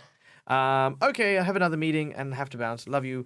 Thank you so much as always, Janet. You are an inspiration as always. Always a pleasure to see you, and I look forward to seeing and playing with you again. Please expect a Discord ping from me at some point about Seeker's Guide, because I would love to talk more about Seeker's Guide. I would love to do everything with Seeker's Guide. Please tell me all the things, because I will do all the things.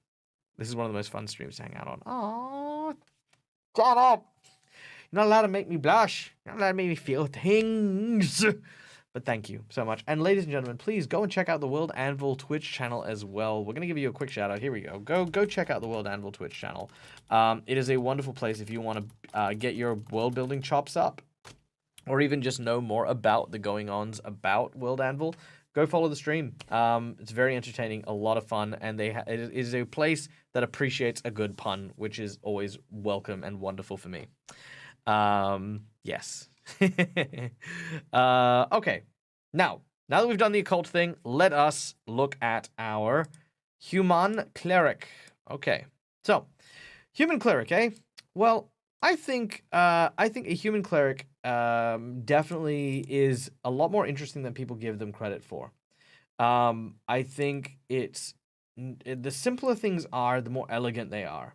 It's like when you go to a restaurant, and if you go to a restaurant and you order the like the simplest of dishes, like a margarita pizza, for example, it means that you are more likely to know what the capabilities of that restaurant are.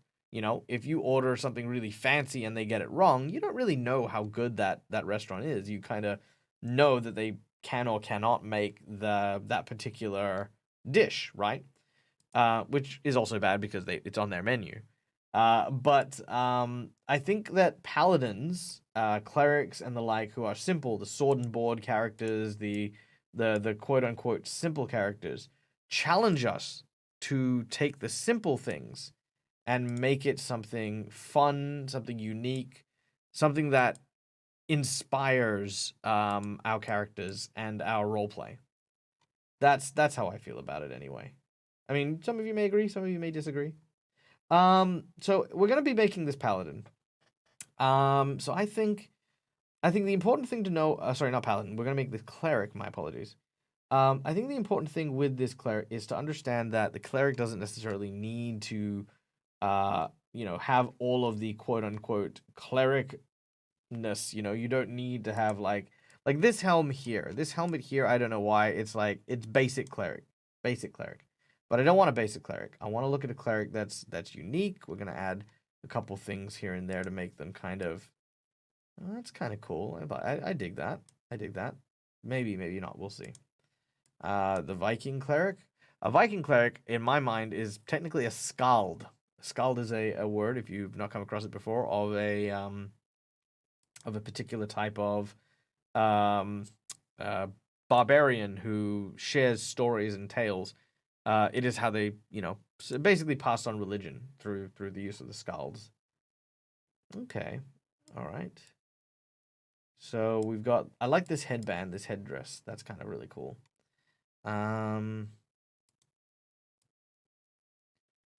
I think that might be a little bit too Greco-Roman. Maybe a little too on the nose there.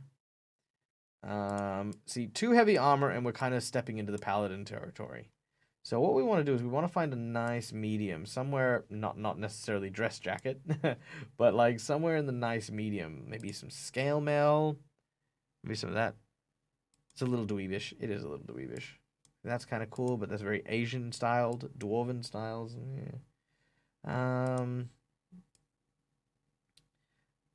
An Aztec cleric could be kind of cool. I mean, the thing is that no one says that your cleric has to be Western themed or Western cultured, you know? I wonder if we've got an overcoat that can fit on that. No, we can't. Okay. All right. Okay, so we got a few little options here.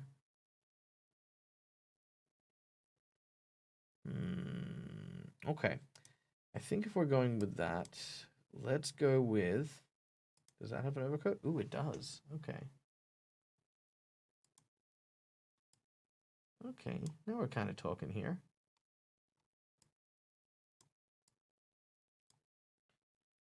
All right, this is kind of looking good. Mark likes music. Hell yeah. What's up, buddy? Welcome in. Thank you for raiding with your party. Welcome in. My name is Michael. I'm the Dead Aussie Gamer. Here on the channel, we run a lot of D&D content. Today, we're just doing a little bit of world building, and we're doing a fundraiser. What's the fundraiser, you ask? Well, we are raising $5,000 in order to prank a friend of ours. This friend is none other than Robert Hartley, GM, our dear friend over at the Viva La Dirt League channel. The Viva La Dirt League guys are currently doing a Kickstarter, and for $5,000, we can put my face on the mural. So anytime Rob has to go to work, he has to look at my face every time. This is kind of my goal. This is my dream. And we're going to try and make it happen to annoy the heck out of Rob, because that's what friends do. That's how friends do. But welcome in. What were you guys doing? Were you guys playing some Pokemon Arceus? Nice. I finished the story mode of Arceus pretty reasonably soon. Ooh, thank you very much. 50 bits. Much apreciados. Much apreciados. Gracias, señor. Love Viva La Dirt League videos. I love Viva La Dirt League. Viva La Dirt League is so great, and like I said, all the donations are going to go to the Viva guys. Because not only do they deserve it, but I cannot wait to see the studio. Like I said, the vanity of having my face at the mural is going to be great, but the prospect of being able to forever have Rob see my face at the at the office is too tempting to pass up. So thank you in advance. We're doing just kind of like a very loose kind of donations thing. So any donation over $20 or $25 is going to get me to make a Hero Forge mini based on a character concept. For $50, we are going to make a character that is going to then visit my my worlds on any of my games, the game of your choice preferably.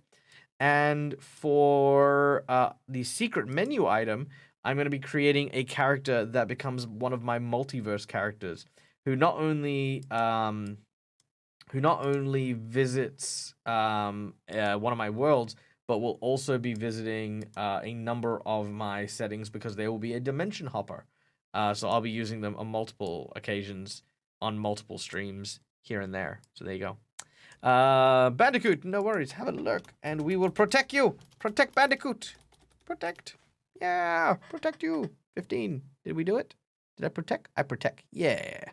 It kind of annoys me when people take the religious classes in D&D and shove them into a tiny box based on what they call even the most religious terms, using multiple religions, making every monk inspired by Asian culture, such as Shaolin monks. Yeah, you're right. Here's my hot take. Here's my hot take on things, because you bring up an interesting point. What makes a character unique is often a high point of contention among people who want to make characters using things that are tried and tested. So on the one hand, playing a Shaolin monk is a lot of fun because you know what to expect from a Shaolin monk. A Shaolin monk is a martial artist, does the monk thing, and does the monk thing well. Trying to put yourself into a position where you are trying to expand upon that and do something clever or different means having to break free of that mold and going, well, what else exists, or what else could I possibly do? I think there is some security and some safety in knowing that, hey, this is gonna work if I play this character. But at the same time, it's not a bad idea to challenge your ideas and your values as to what makes X good. A paladin or a religious character is not defined by their deity, especially. This I think also goes to dragon-inspired people as well. Like if you're a dragon-born or if you're a dragon bloodline sorcerer, your goal doesn't have to be become your dragon. Just like if you're a cleric, your goal doesn't have to be become your god. A great example, I had once upon a time a character who was basically a paladin of the same god as another player at my table. And originally there was this kind of concern that, oh no, this there's going to be a clash of things. And I said, no, I can make a character that is unique and vastly different to what the other guy's making. There were a lot of like, oh, I don't think you can, Michael. And I'm like, don't tell me what I can and can't do. It's like, I'll show you. Anyway, so I did make a character who was completely different. Now, was he a paladin? Yes. Did he wear armor? Yes. Did he have a sword and shield? Of course he did, right? Was he the same as the other character? Abso-frickin-lutely not. And why? Well, a great example I have was when my character and his were walking through the streets of a city. Now, this whole campaign was built around this city. We had to get to know the people. We had to, we had to kind of work together to make sure that everyone was looked after and yada, yada, yada, yada, yada. It was like this big, love this city because I'm putting all the effort into it as a GM. That was great. It's fine, What then happened was me and this other paladin were walking and discussing, I don't know what we were discussing. I want to say, we were discussing, the oncoming battle. And we were saying, some of the other PCs aren't ready to experience the harshness that is war. We should reconvene or run some training drills or whatever. We're coming up with ideas. And there was this homeless guy that was there.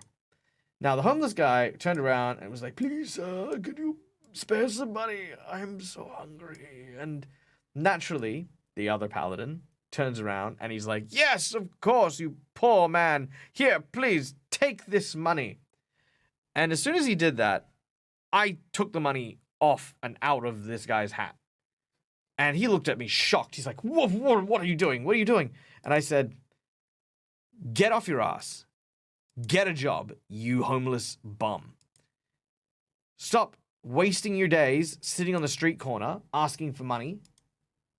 Come with me. And I took him to the church, got him cleaned up, and helped him, I put him on track with a couple of people who could potentially get him work, right? And the other PC was furious, right? I don't know if it was the player.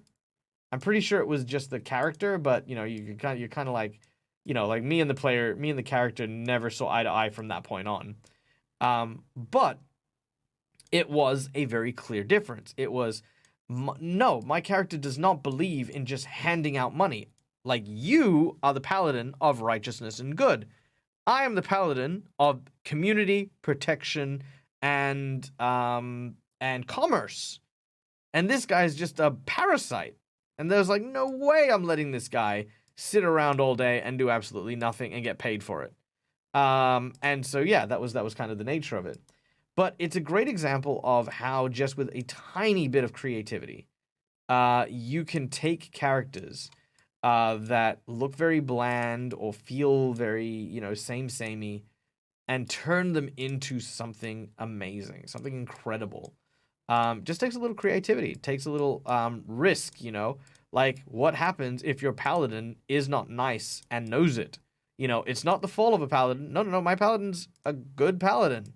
I'm doing what is right by what he thinks is right.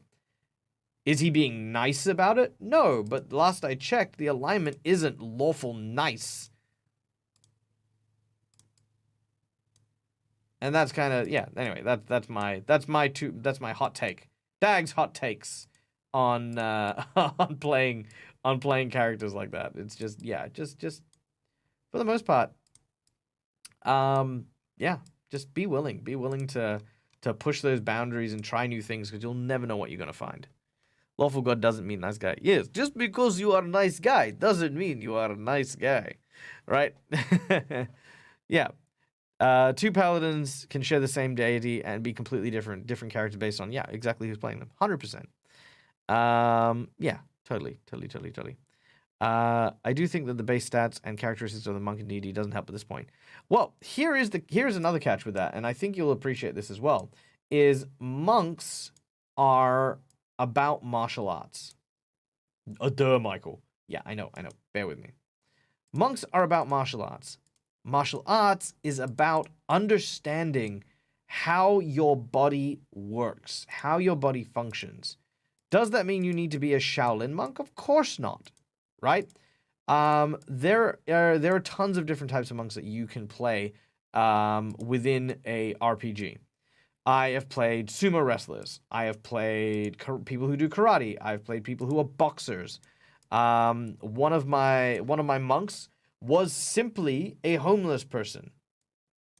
Why were they a homeless person? Who knows? I just went, that's what I want to do. I want to have this character be fundamentally just this guy who, walks from town to town just trying to live. And people keep roping him into, like, these misadventures.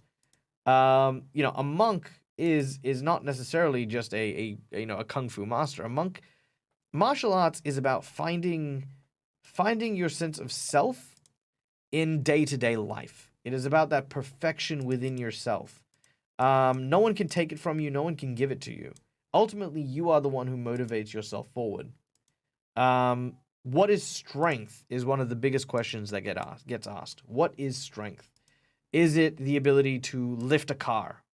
Is it the ability to support someone in their time of need and offer a warm shoulder for someone to cry on when they are upset?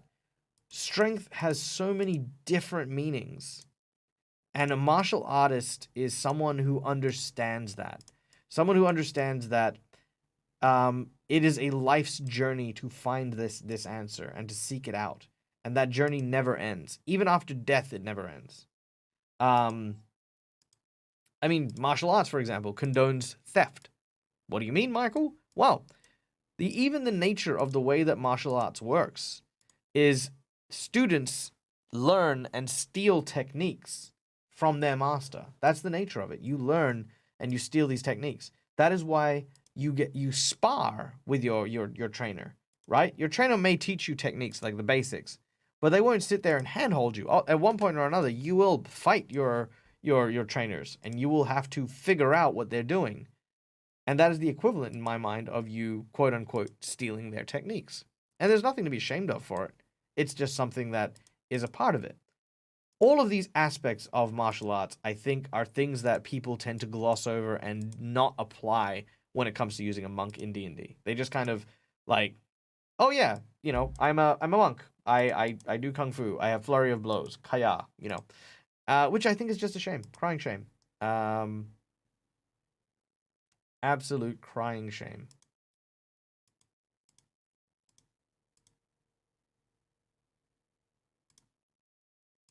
Okay. I think that's kind of coming together really nicely.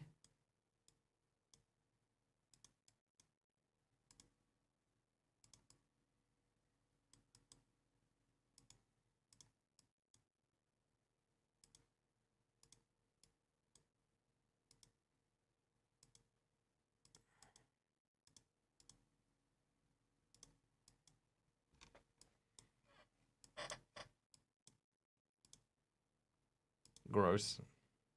Yeah, I realized what I did when I did it.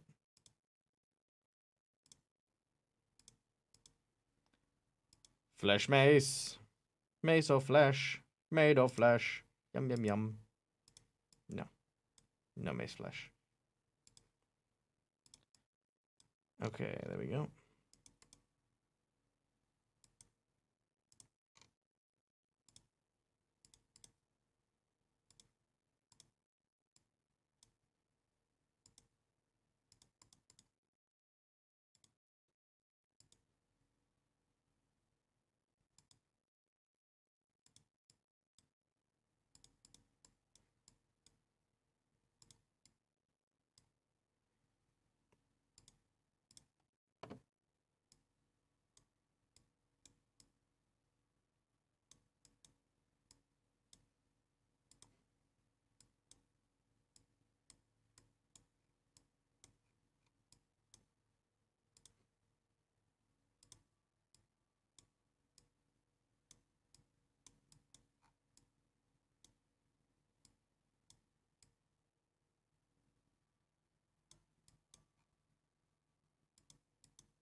Okay, there we go. So we have a generic basic paladin. Sorry, not paladin, cleric. Sorry, my apologies.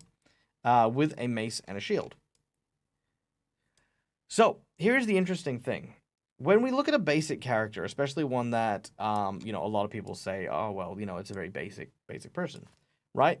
This is definitely plain Dan, and there's nothing wrong with that. But we can add to plain Dan's personality. And let me show you how. The first thing you need to do is understand that plain Dan is a human being. And plain Dan can, for the most part, have little details. Plain Dan could have, for example,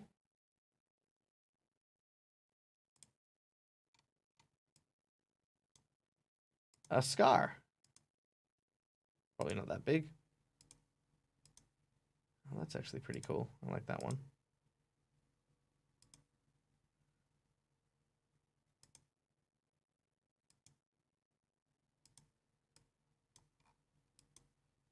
Right, so plain Dan could have a scar.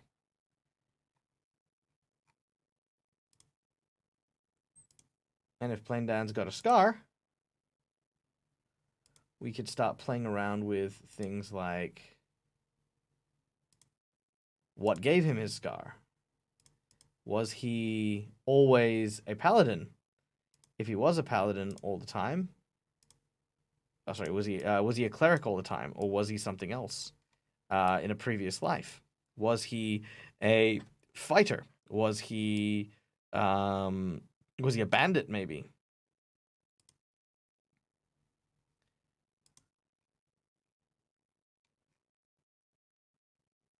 We could also look at things like even his hair tells a story, right? Like this is straight-laced person, right? What if we change it up a little? What if we go with, okay,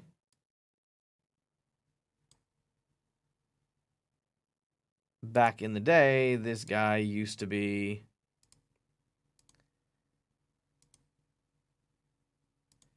maybe he used to be part of a kind of a dragon triad.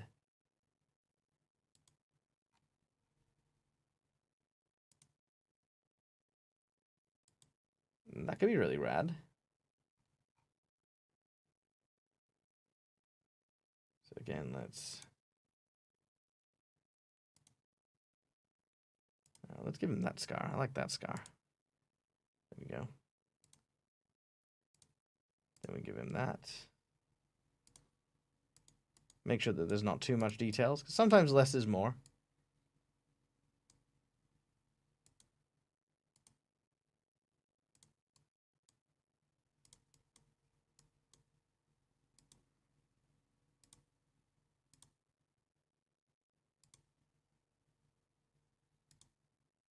And then what we can do is we can add in just a little bit more accents. There we go. Beautiful. I mean, the hair color looks amazing. That looks amazing, you know. The mini looks like my brother. Nice. Yeah, less is always more. I think, I know it's a very redundant thing, and I know people hate when certain folk use it, but it's very true, right? Like, sometimes when you over-fiddle with a model, especially in Hero Forge, you can take away from some of the uniqueness that make the character stand out and interesting. Wow, it is 1:53 AM. I'm very absorbed trying to catch a legendary Pokemon in Arceus, though. Oh, that's very exciting. That's very exciting. Let me know how you go if you are around when you go to bed. Otherwise, please go to bed. Go to sleep. And, you know, I appreciate you guys hanging out. I really do. And I would do it all the time. In fact, I will do it all the time because I am going to be streaming in 9 hours. 9 hours. I'm going to be streaming in 9 hours with the wonderful narrator from Your Favorite Narrator. He is a wonderful friend of mine. I love this dude to bits. We're going to be doing some more Hero Forge building stuff. All right, so there you go. I'm not sure if Duchess is in chat still. If you are, let us know what you think. I'm willing to make, of course, a bunch of changes. But that is my take on quote-unquote generic Paladin, who is a little more than generic. At least my goal, a little more than generic.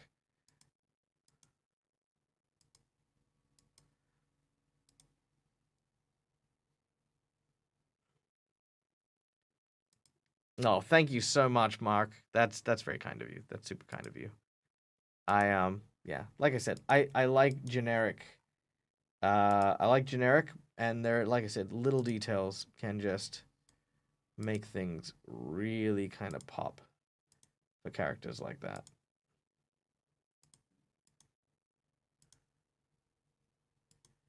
Ooh, that's kind of cool.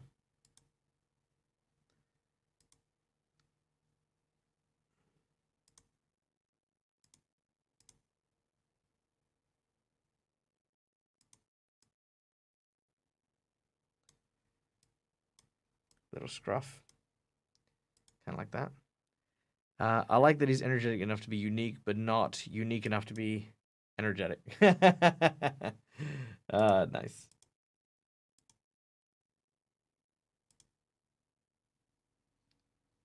Yeah, that's the one.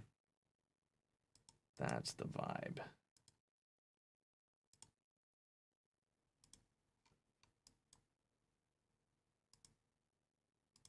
Yep.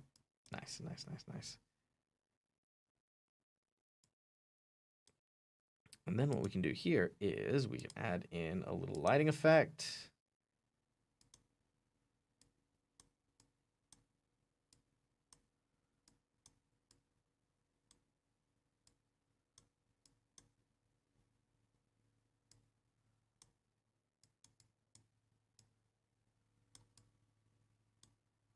There we go. Beautiful. And then we can even add in a little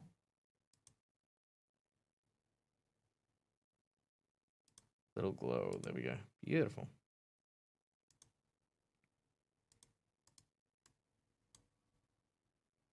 There you go. We can add that. So nice. Now, where's this token's character sheet? Well, we're making the token. We're making the token. But we are not making the stats yet. Because $25 donations for the fundraiser has me building these models. Which I'm then going to share so that you guys can play with them, use them, edit them, print them if you'd like as well. And then with the $50 tier, we're going to be making the characters and stuff like that. No, yes, $50 tier, we're going to be making characters. But yeah, that's because we're all working towards pranking our friend Robert. All right, well, we're going to leave that guy here for now. There he is. Look at him. Isn't he handsome? I like him. I do like him. He's great. Oh, look at that face. Amazing. Okay. Let's go back to a little bit of world building, shall we?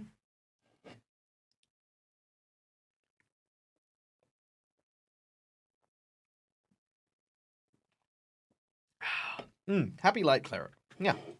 Yep. Okay. So, the birth of Occult Magic.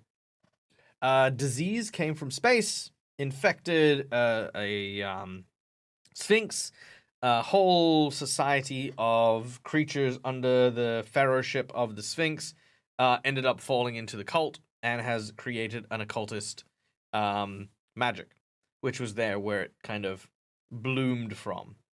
So there's more cultists that kind of exists around the place. All right, so that is occultist magic.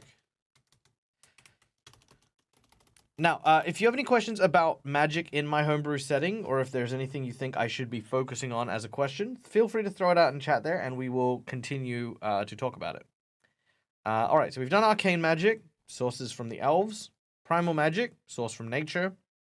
Occult Magic, source from the evil... Oh, Gyarados. Oh, my God. Oh, it's a water Pokemon. Yeah, no wonder. Yeah, water Pokemon are nuts. Yeah, I hate water Pokemon in Arceus. It makes it like so difficult to catch them. There's no way to sneak up on them. But congratulations. Congratulations, Barrow. Occult Magic comes from the disease, space disease. Arcane Magic is just horny energy. Yes. It's about giving the O face to magic. No, it's not. It might be. All right. So then we got Lick Slig. Welcome. I would like to learn how to say that. Bear with me. I'm going to learn new things. But welcome. Welcome to the chat.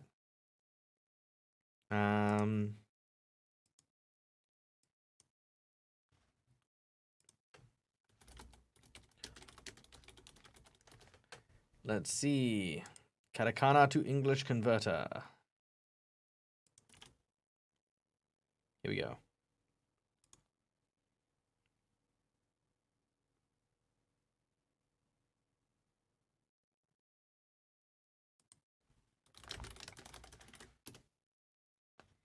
Okay, I will figure this out.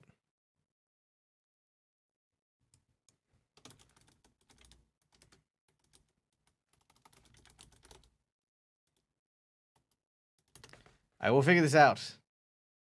I'm going for it. Hello, hello, welcome, welcome. I'm now trying to figure out how to say the Japanese elements to your name in English. Your name is Happy-chan. That's amazing. That brings me so much joy. Please tell me that that is a correct translation to Happy-chan. It goes in slow multiple times, but you jump backwards, plug, catch. Ah, that's cool. Okay, I gotta try that at some point. Thank you for the advice, Sparrow. All right. Yes, let's continue with our world building. Let's continue with our world building before I get distracted again. I'm so easily distracted. All right, so we've done that. Next up is the one that I've been looking forward to, consumption magic. That is the next magic in our world. Now, what is consumption magic? Squirrel. Yes, I am so distracted. Really am. Okay, consumption magic. Now, this is the interesting part. After the fall of the Tarask, in which the elder races banded together. The name of the tree spell is Happy-chan. Yeah, Happy-chan. That's amazing. I like it. I love it. That's incredible. No better name in the world. Banded together. After the fall of the Tarask, in which the elder races banded together to defeat the rampaging monstrosity. Oh, don't tease me. There's only so much I can do with Google Translate. All right, let's see. Here we go. Dekimasu demo hasu denga kidesu?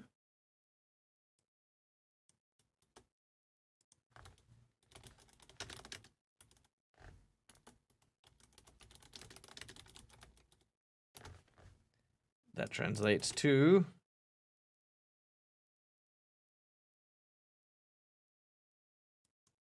I've got no idea.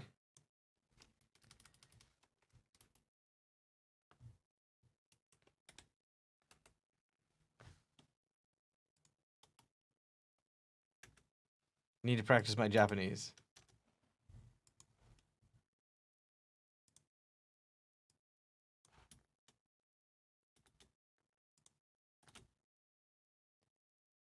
You can, but I like Swedish.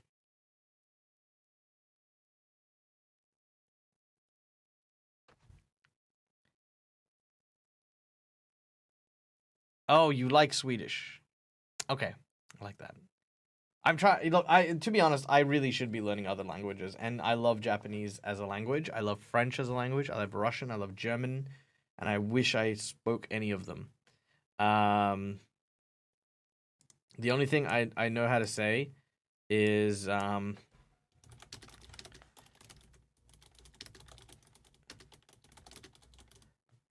okay. Watashi wa ego o hanasemasen tasukete kudasai. Yes, which is basically I can't speak. No, sorry, no, it's not. No, that's it. So Nihongo ga hanasemasen tasukete kudasai. Yes, I can't speak Japanese. Please help. Yep, that's the only thing I'm gonna say when I go to Japan. Just go up to people, say that. Nihongo ga hanasemasen tasukete kudasai. I'll say it with a very pathetic voice as well. Thank you. Okay. Oh my god, I get distracted so quickly. Okay. Consumption magic. What is consumption magic? Probably a better ask. Do you speak English? Yeah, I feel like if to ask, do you speak English, would be, do you speak English? Because if they look at me like I've grown a third head, the answer is no. I don't need to learn how to say that in Japanese. But I need to ask people to help me. You know, that makes sense. All right. Consumption magic. I have considered making a command for when Dagger's distracted. There should be. There really needs to be. All right. After the fall of the Tarask, in which the elder races banded together to defeat the rampaging monstrosity, a dragon by the name of Blorg, need a dragon name, decided to study the power of the Tarask. Should a time ever come where Dead Aussie Gamer, tell everyone who talks to you in Japanese. Okay, let's see what. Okay, this is.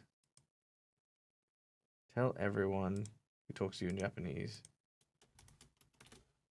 Bemasuyo? Bemasuyo. What have I just said?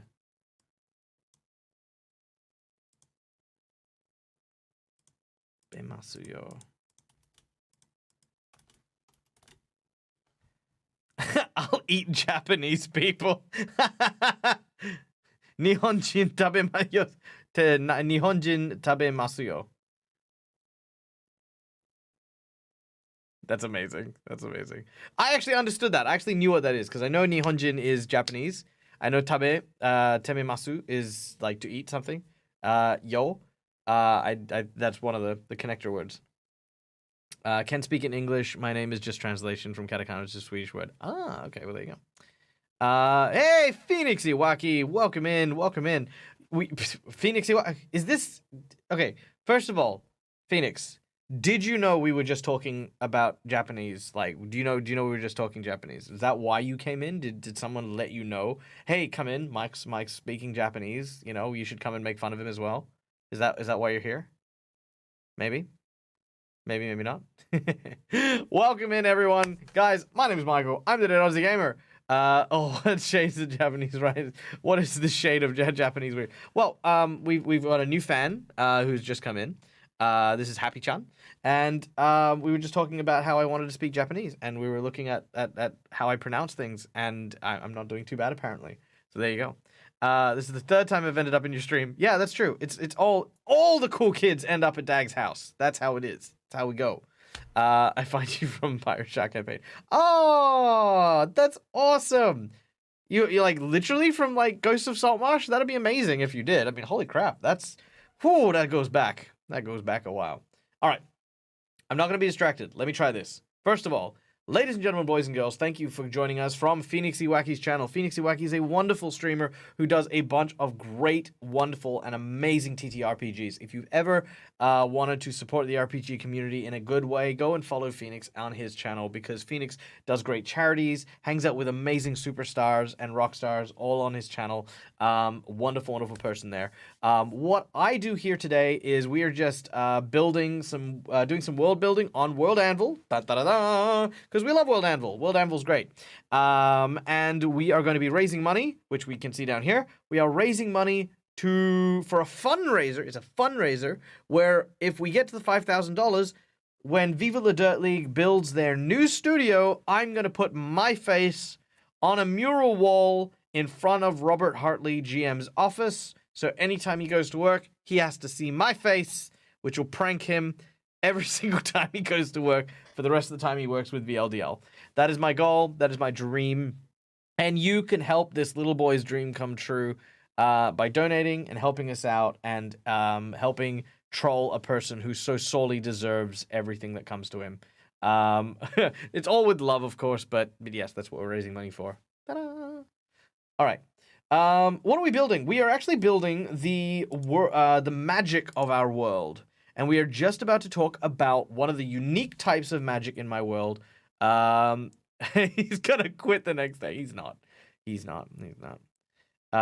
know, you'll see. Like Rob will definitely deface it. I definitely think that. I think as soon as I put the mural up, he'll like spray paint like a mustache on my face. Oh, I'd love to be part of VLDL as a player. Maybe one day. I'm actually gonna go audition when Rob decides to do season 2 of D&D Logic. I'll be flying over to New Zealand for an audition. As much as I know Rob would just give it to me if I asked, but you know, go through the right channels, do the right thing. I like having friends, but I also like, you know, doing the right thing. Yeah. All right. Consumption magic. I can't donate, but good luck to reaching Google. Thank you, Happy Chan. Sometimes, you know what? For me, money is great. But having encouragement, having people who are willing to help me by encouraging me to continue, that is priceless. So thank you very much for that. Very appreciated. Okay, consumption magic. I'm going to focus this time. Spray paint with me, glasses and a mustache. Yeah, probably. All right. Consumption magic is like potions, magic food, a whole bunch of stuff, you know, that you, as long as you eat it and you gain power from eating, that for me is what consumption magic is. This is inspired by a lot of like anime and stuff like that, because food in anime is amazing. I don't know what they do. I feel like manga artists starving themselves or something like that. Thank you, Corbill. Consumption magic. You can do it, Michael. Yeah, I will. Insight bonus. Thank you, Mark. Just, I don't know if this is support or me being. It's like, I'm sorry, I'm trying to. Okay, let's go. All right. So, consumption magic is all about that. How did consumption magic come to be in my homebrew world? Here is how we go. After the fall of the Tarrasque, which is a mighty and great beast, in which the Elder races, the elves, the elves, the dwarves, the dragons, the fae, all of these guys banded together and defeated the Tarrasque, a dragon took pieces of the Tarrasque to study. So should ever there were a time to come where they would need to defeat the Tarrasque again, they would have a means and weapon to do so. This dragon, whose name we haven't made yet, this dragon discovered that the real power behind the Tarrasque was beyond just destruction magic. It was magic that allowed the Tarrasque to consume and possess the strength of that which was devoured. Gotta go. Fried Dice Paradise is up. No worries. Say hi to the wonderful and amazing Fried Dice Paradise when you see them. I'll be streaming for about another hour. Oh, not probably another hour. Probably about another half an hour to 40 minutes or so. But yes, please tell them I said hi. It's been a while since I've gone and seen Fried Dice. Time sucks, but yeah, send my love, please. Yeah, very wonderful person as well. Go check out Fried Dice Paradise as well. All right. This writing is sounding awesome. Thank you so much. Okay. So yes. The dragon discovered devouring magic. But with every creature, with everything that was eaten, something else was taken from deep within the dragon. their mind became corrupted. And what was scientific curiosity was replaced with a bottomless hunger.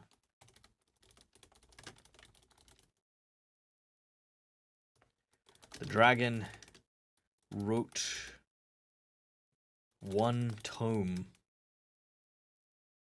before the ultimate end. A full course meal in which the dragon consumed himself and left behind nothing but an empty plate and recipe book.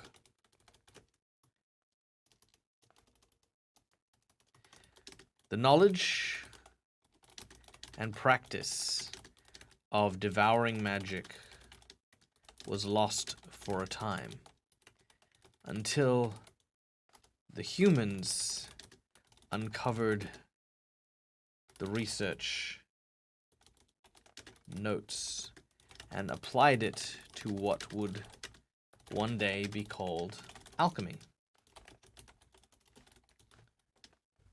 The concoction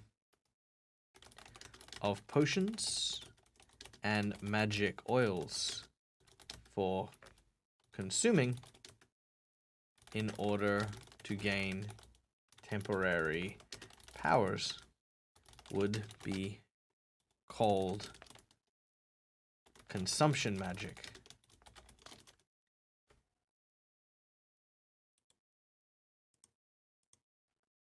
With the dragons gone from the world of Aulestria, no one exists to share the dire warning of the fate and true nature of consumption magic. Some say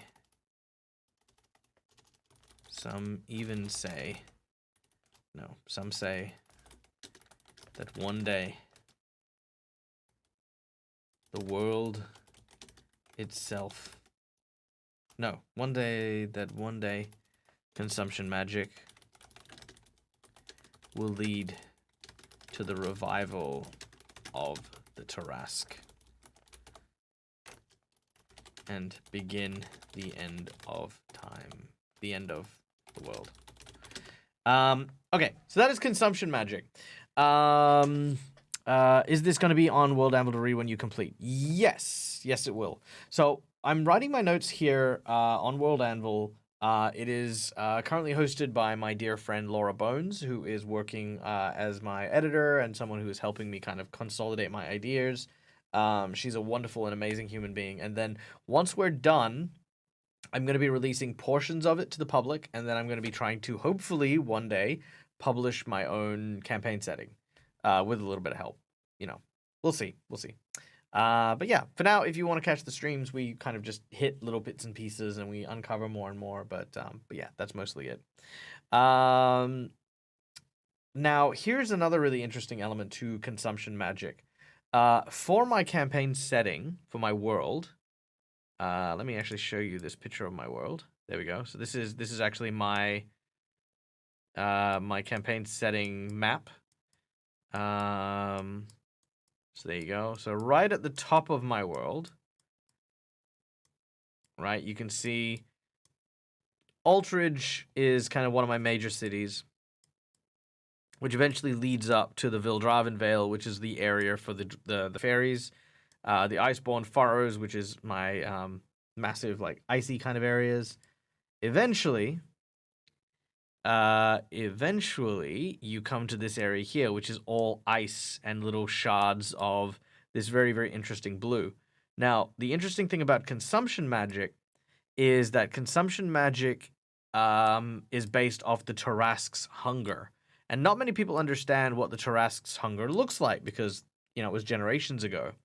In my world, the polar ice cap, the far top, this like kind of light blue, like teal kind of colored, this aquamarine color, is actually a living ooze. So it's actually a living, like, gelatinous ooze that is made from the stomach acid of the Tarrasque that is eating the whole world. A great and powerful wizard actually froze the entire thing up north, creating the oozing fjords, which is the continent up there. But yeah, some say that if it thaws out, it'll devour the rest of the world.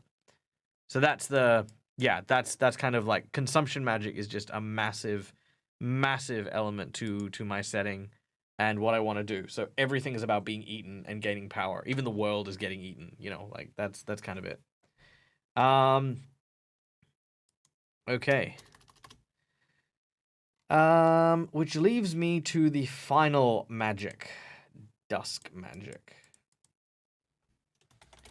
So this is one of the newest types of magic, and this is basically anti-magic. Phantom is cool. I do love Phantom. Phantom can dance.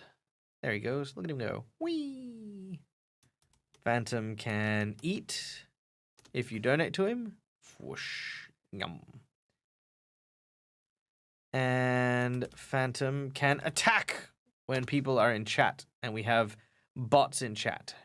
He has to attack. There it goes. Yeah, Phantom is cute. We love Phantom. All right, where we at? Where we at though? Where we at though? All right, Dusk Magic. Now, as I mentioned before, in my world there are no Drow, there are no Duragar, there are no Svirfneblin, right? There are none of these quote unquote dark-skinned races. Why? Because I don't want them to be separated from their primary race. That is to say, there are no Drow as dark elves. Instead, all of these dark-skinned races are known as the Dusk. And the reason that they're dark-skinned isn't because of a racial or genetic thing. It's because in my world, if you have your name taken from you through font magic, if you have your name stripped of you, all magic ceases to work upon you. It is almost as if you yourself are returning to the nothingness and you lose all your color and you take on that darkened hue. So that's the nature of it, is that, because, I mean, there's a lot of stuff, a lot of people are talking about the Drow, and a lot of people are talking about, it's kind of a hot topic, with how the Drow are treated and how the Duragar are treated and stuff like that. So in my world, those races are a single race, which are based on the fact that their names have been taken and now they are lacking in magic. Which means that they're cool steampunk guys, kind of almost straight out of LA Noire, and it adds to their style, makes them look cool, makes them look awesome. That's the nature of it. We have just been raided by the Dirty 20. That's just how we like our 20s, nice and dirty. Welcome in, you wonderful human being. Thank you for bringing your party to come and hang with me this lovely evening. My name is Michael. I'm the Dead Aussie Gamer. I run a bunch of TTRPGs here on the Twitch world, in the Twitch space. Today we're doing a little bit of world building and raising money for a fundraiser. What's a fundraiser? Well, it's not a charity in a traditional sense. I am trying to prank one of my friends. My friend Robert Hartley GM, who is the GM at Viva La Dirt League, a New Zealand-based comedy group. They are currently doing a Kickstarter for their new studio. One of the rewards for the Kickstarter is $5,000, and you get your face on a mural. So I want more than anything else to troll my friend by putting my face on his building, so any day he has to go to work, he has to look at my face. Hilarious. I can't wait. And yeah, and thankfully I'm doing it along with your help. So yes, much obliged. There's no, request to donate, just if you feel like it, yay. If you don't, then please enjoy the stream. Papa Dragon 05, God of War is calling. Much love to everyone. Yes, go and enjoy that God of War. I love the game. Love it. It's actually really amazing, and I love the actual VA as well. Like the VAs are just so tight and so slick. God of War franchise, so cathartic. Yeah, I love how Lixling came in and now half the chat's not in English. Yes. Phoenixy Wacky, no worries, dude. I will be joining you in about half an hour. Not you literally. I won't be sleeping with you because you are in Japan. I am in Australia. But I will be also going to sleep a little later on. But thank you for coming and joining us. Thank you for bringing in your wonderful people. You are a delightful human being. And please, everyone, show your support of Phoenix Iwaki. Go to his channel. Check him out. If you go and follow him, you'll likely see me there at some point. I should use English Translate if necessary. D&D Sleepover. Yeah, D&D Sleepover. That'd be amazing. That'd be fun. All right. So Dusk Magic. Let's go back to Dusk Magic. So once we're done with Dusk Magic, then we're going to call the stream. All right? So there we go. We're going to do this. Whew. Also, thank you for the follows, Papa Dragon, The Mandy, Bowley Firesmith, Nuke Lane, and, of course, our new friend, Lixleg. Such a tease. Ha. Yes. There you go. All right, Dusk Magic. So, at the end of the Great Dragon War,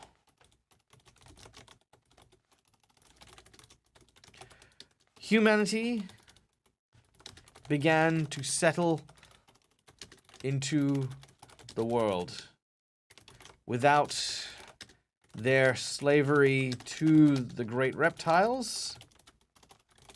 The world was theirs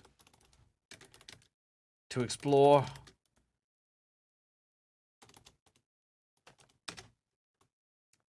But there were many who desired power over freedom and sought to use the dragon's weapons to seize what they believed they were owed. One weapon was a type of font magic, but it would erase magic, power,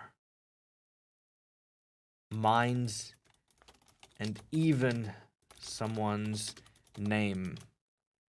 The victim, this weapon was known as Dusk Magic and was a magical virus that, when used, could stop magic forever. It was banned from use because once used, could never be stopped. A plague of dusk walked the country until the allied races were forced to banish those afflicted, to an island known as Eclipse. There they created their steampunk society, never again able to wield real magic. However, Dusk Magic was the antithesis to magic itself, and those who felt betrayed by their kin worked feverishly to get their revenge. There we go. Question, I had to step away for work, so I missed a bit earlier. How do you get a mini made? Was that $100 donation, and is that person an NPC in your world? Okay, so let's go through this again. For the stream, $25, I will make a mini inspired by whatever you wish to make for me to make. I will then post that up, and that'll be done. There's no if or buts or things with that. It's just a cool mini It'll have, it'll have my effort into it. I'm not gonna like shortchange a mini. For $50, I will design a custom mini for you. This will appear in one of my games that I'm running on my stream. For $100, I will create a mini with a side quest. Your mini will also be a dimension hopper and will actually appear in more than one of my games. So that's kind of how those tiers work. At least just for this stream. And we've got another half an hour left. So if anyone wishes to claim me up on any of those Hero Forge ones, sooner is rather than later, mostly because if it gets too late, I might leave that until later on and maybe even hit you up on Discord and be like, hey, so you got this thing. I didn't have time last night, but let's talk and let's do it. But yes, so.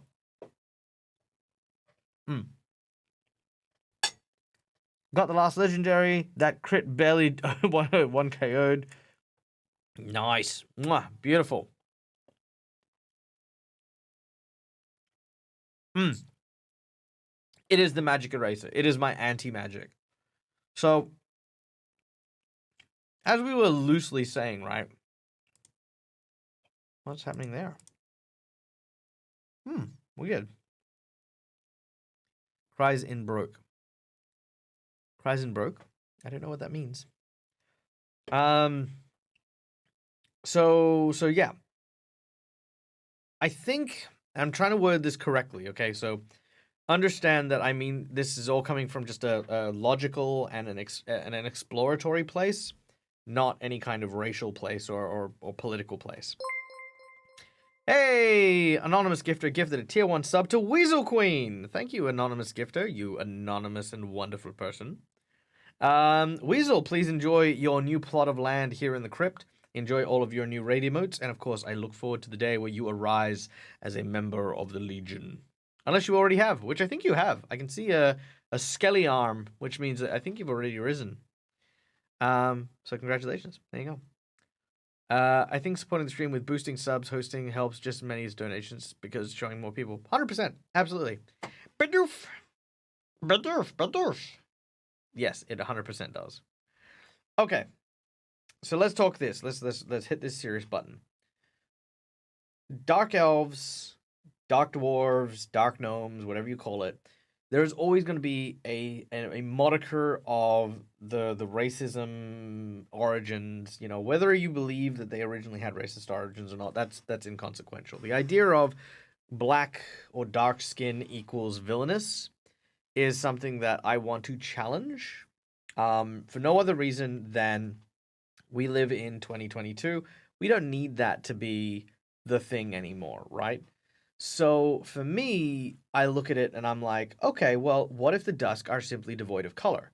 Rather than being dark or black elves or whatever, what if they were gray and white and they were monochromatic? Because yes, you could just have a pure white elf. It would look like an albino elf. You could have a pure black elf. It would be a dark elf. But instead of calling them this, they are simply known as the Dusk. It's not to do with their race. It has to do with the fact that they are no longer able to use magic. And it's the same thing with the dwarves. While, yes, of course, you can have a dwarf, an albino dwarf or not. Rather than doing that, it's cool. Nope, that is a dwarf who is a dusk. So it's a dusk dwarf. That is a dusk elf. That is a dusk gnome. That is a dusk human. And it's not because they are the color of their skin. It's because they're unable to use magic. And anything that they go near or anything that they do will also be stripped of that magic. And it, yeah, like I said, it is equal parts white and black as it is monochromatic. In fact, they have a monochromatic desert where one half of it is white sand with black trees, and the other half of it is black sand with white trees. So it's very yin and yang-ish. It's actually quite surreal. And the way I inspired my view of Eclipse Island was that of if you've watched Bleach, it's basically like Hucamundo is my idea behind it. That lots of deserts, lots of sand, very little magic. Animal life is kind of strange and almost insectoid in a way. That because there's no magic, they've had to rely on technology, so they're using steam power. But the thing is magic's been taken away to a point where even steam, when you use like fire and coal, You would think that the flames should be bright and vibrant in color, but they're not. They're dark colors. They're kind of like this blackened and white flame with no color at all. It's like I said, very surreal. It's like looking at a Charlie Chaplin, monochromatic movie. So yeah. Gift to someone else later when you're able, pass it on so that so to speak. Yeah. Well, I mean yeah, exactly. Look, there are so many ways you can go and support content creators. And can I say this real quick? If you support your content creator by being in chat, by saying kind and supportive things, by sharing their content, by donating or subbing or throwing out bits, right? All of these things for me is like, these are the things that make you a decent human being. There are lots of people out there who cannot do these things, and I appreciate that. But there is not a single person I know that can't say something nice to someone who's streaming. There is not someone out there who can't talk to a friend about how much they enjoy the content that's being presented, right? There's always something you could do. And the thing is I appreciate anyone and everyone who does something. Even if it's something I don't see personally, if you do it, I appreciate it. No matter how big or how small. If you tell your mom about what you saw on my stream, great, brilliant, I love it. For no other reason than, one, it is something that has brought you joy, and number two, who knows, maybe your mom will come and check me out, and then I'll, have another person watching, and then they'll tell their friends, and that's the nature of it. That's how this whole thing works. All right, let's go through this. Yeah, I looked at the origins of the Dark Elves and other stuff of the Elves and realized how close it was to the American history, and made me go, yeah, it is a little touchy, and it is very touchy. And the thing is we have to acknowledge it. In fact, there was a big debacle about Wizards of the Coast getting sued by a company that we won't get into too much of the dramatic details, but let's just say that at the start of a lot of the older D&D books, there was a disclaimer that they put up there just saying ideas that may be offensive or considered to be racist are a reflection of the period of time in which these adventures were wrote and not a reflection of Wizards of the Coast as it is today. I don't think that's an unfair statement to be making. In any case, it's like watching like an old movie, it's like, yeah, okay, you gotta kind of accept the world was a little different back then, right? But apparently there was this big show that happened when people were like, but we weren't being racist. And it's like, yeah, okay, maybe you don't see that.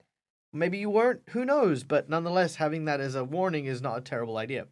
But yeah, it was, like as things came to light, it was just more, this is just stuff to avoid the cringe. That's it.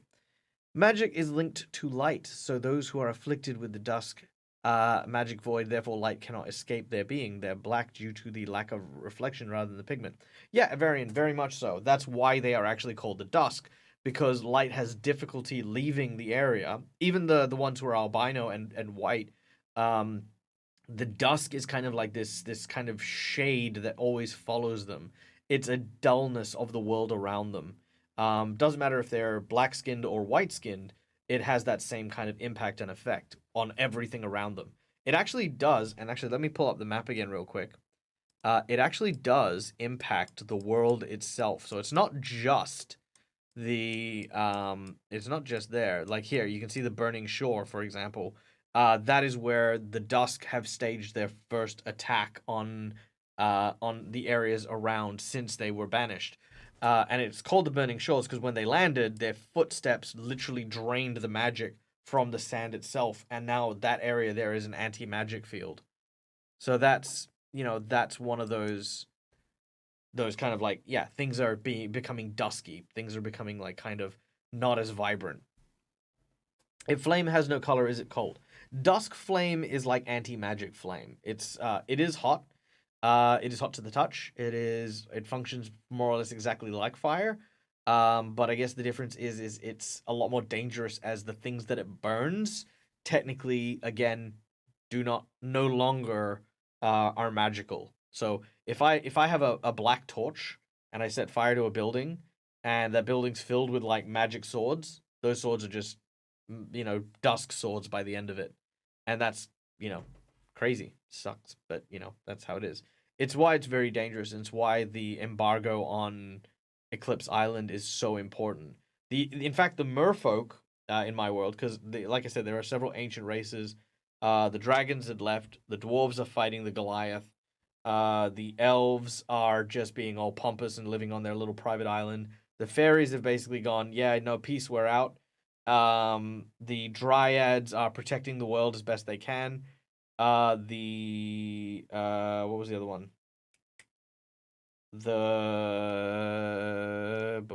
Who were the other ones? The merfolk, however, there we go. The merfolk, they basically turned around and said, we are protecting the oceans, and we are also protecting magic as a whole. And to protect magic, we need to make sure that the Dusk stay banished. And they do. They actually sink Dusk ships, and they do war against them. And apparently the atrocities that they've done to keep the Dusk there have been crazy. And it's part of what I wanted to make as far as the merfolk. Because a lot of people think of merfolk as like these like Atlanteans, these beautiful creatures and stuff like that. But I wanted to make my merfolk these kind of like really bitter and very, very harsh individuals who this is for the greater good, you know, kind of things. Because for me, the depth of the merfolk should be as the ocean. They should be fathomless. And that's kind of what I like. These creatures, the merfolk, their logic is without fathom. You will not understand how they're doing things, and you will not understand why they're doing things. They will do as they would, whether you like it or not. And that's kind of like a really cool element too. At least what I think is really cool about the merfolk. If a flame is not emitting light... Hey, Tricky Trident! Tricky, what's cracking? Thank you so much for the bit, dude. How have you been? Oh my god, I feel like it's been a hot minute. Welcome in. Please sit down, relax, unwind. We were talking about the ocean, and we summoned the Tricky Trident. Look at that. Freaking amazing. We're doing some world building, and we're raising funds. What are we raising funds for? We're going to troll Rob.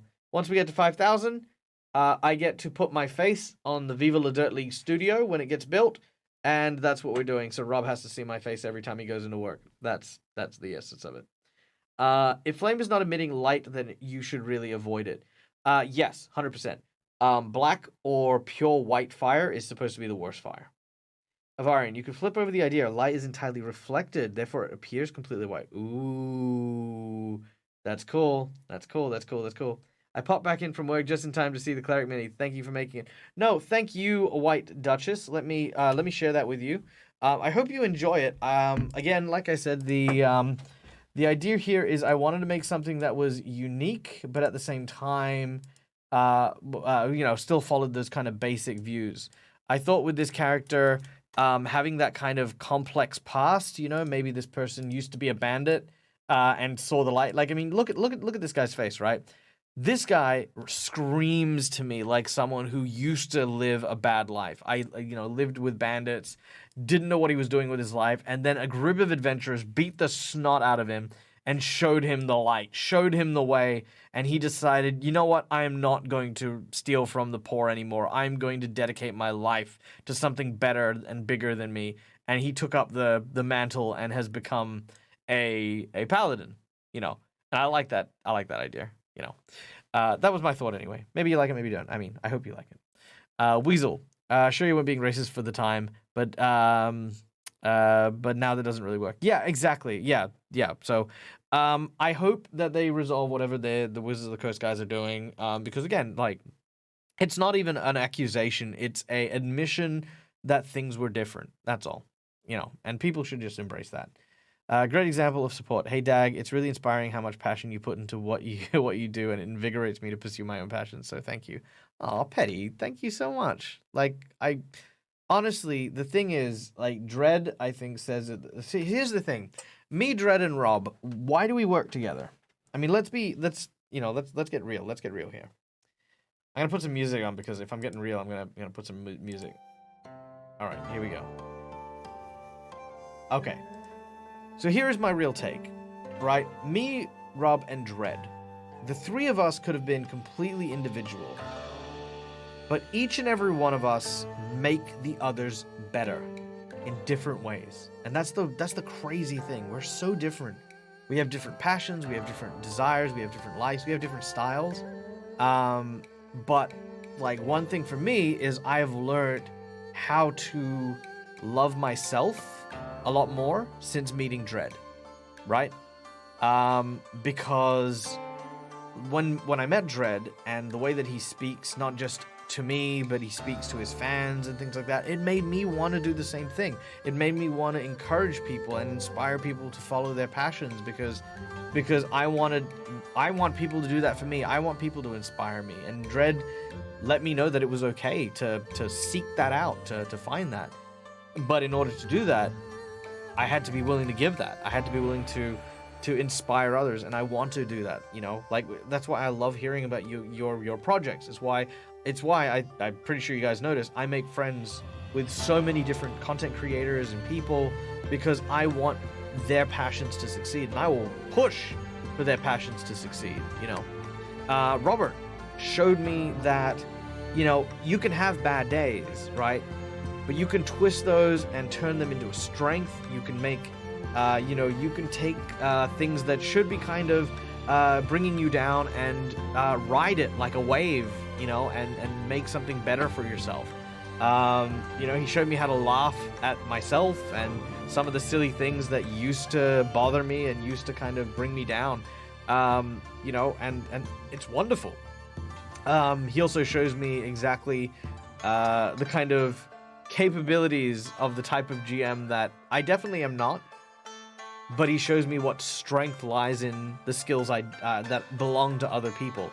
So with that, Petty, that's kind of where it all comes from. So, thank you for your kind words. I really do mean that, and it does mean a lot to me. It does validate my journey currently, and like, for example, meeting you guys. Like, most of you guys I've met through my friends and contacts, because that's just how this is. It's how we work. We support each other. Weasel, I like to imagine that they're completely matte and flats. When they're painted, they're the blackest of black and the whitest of whites. Yes, more or less. The depths, as it were, are mostly for the most part. I don't think I've... Okay, you know what? I'm going to do this super quick.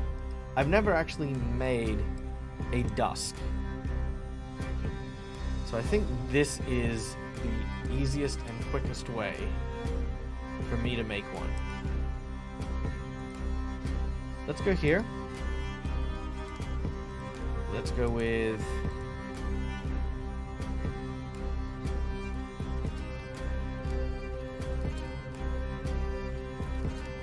Peasant. Okay. Sir Davith. There we go. Here's a character. Sir Davith. Very nice. Beautiful. Love the artwork. Okay. So what I would imagine is we strip off the color.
Okay, so I'm imagining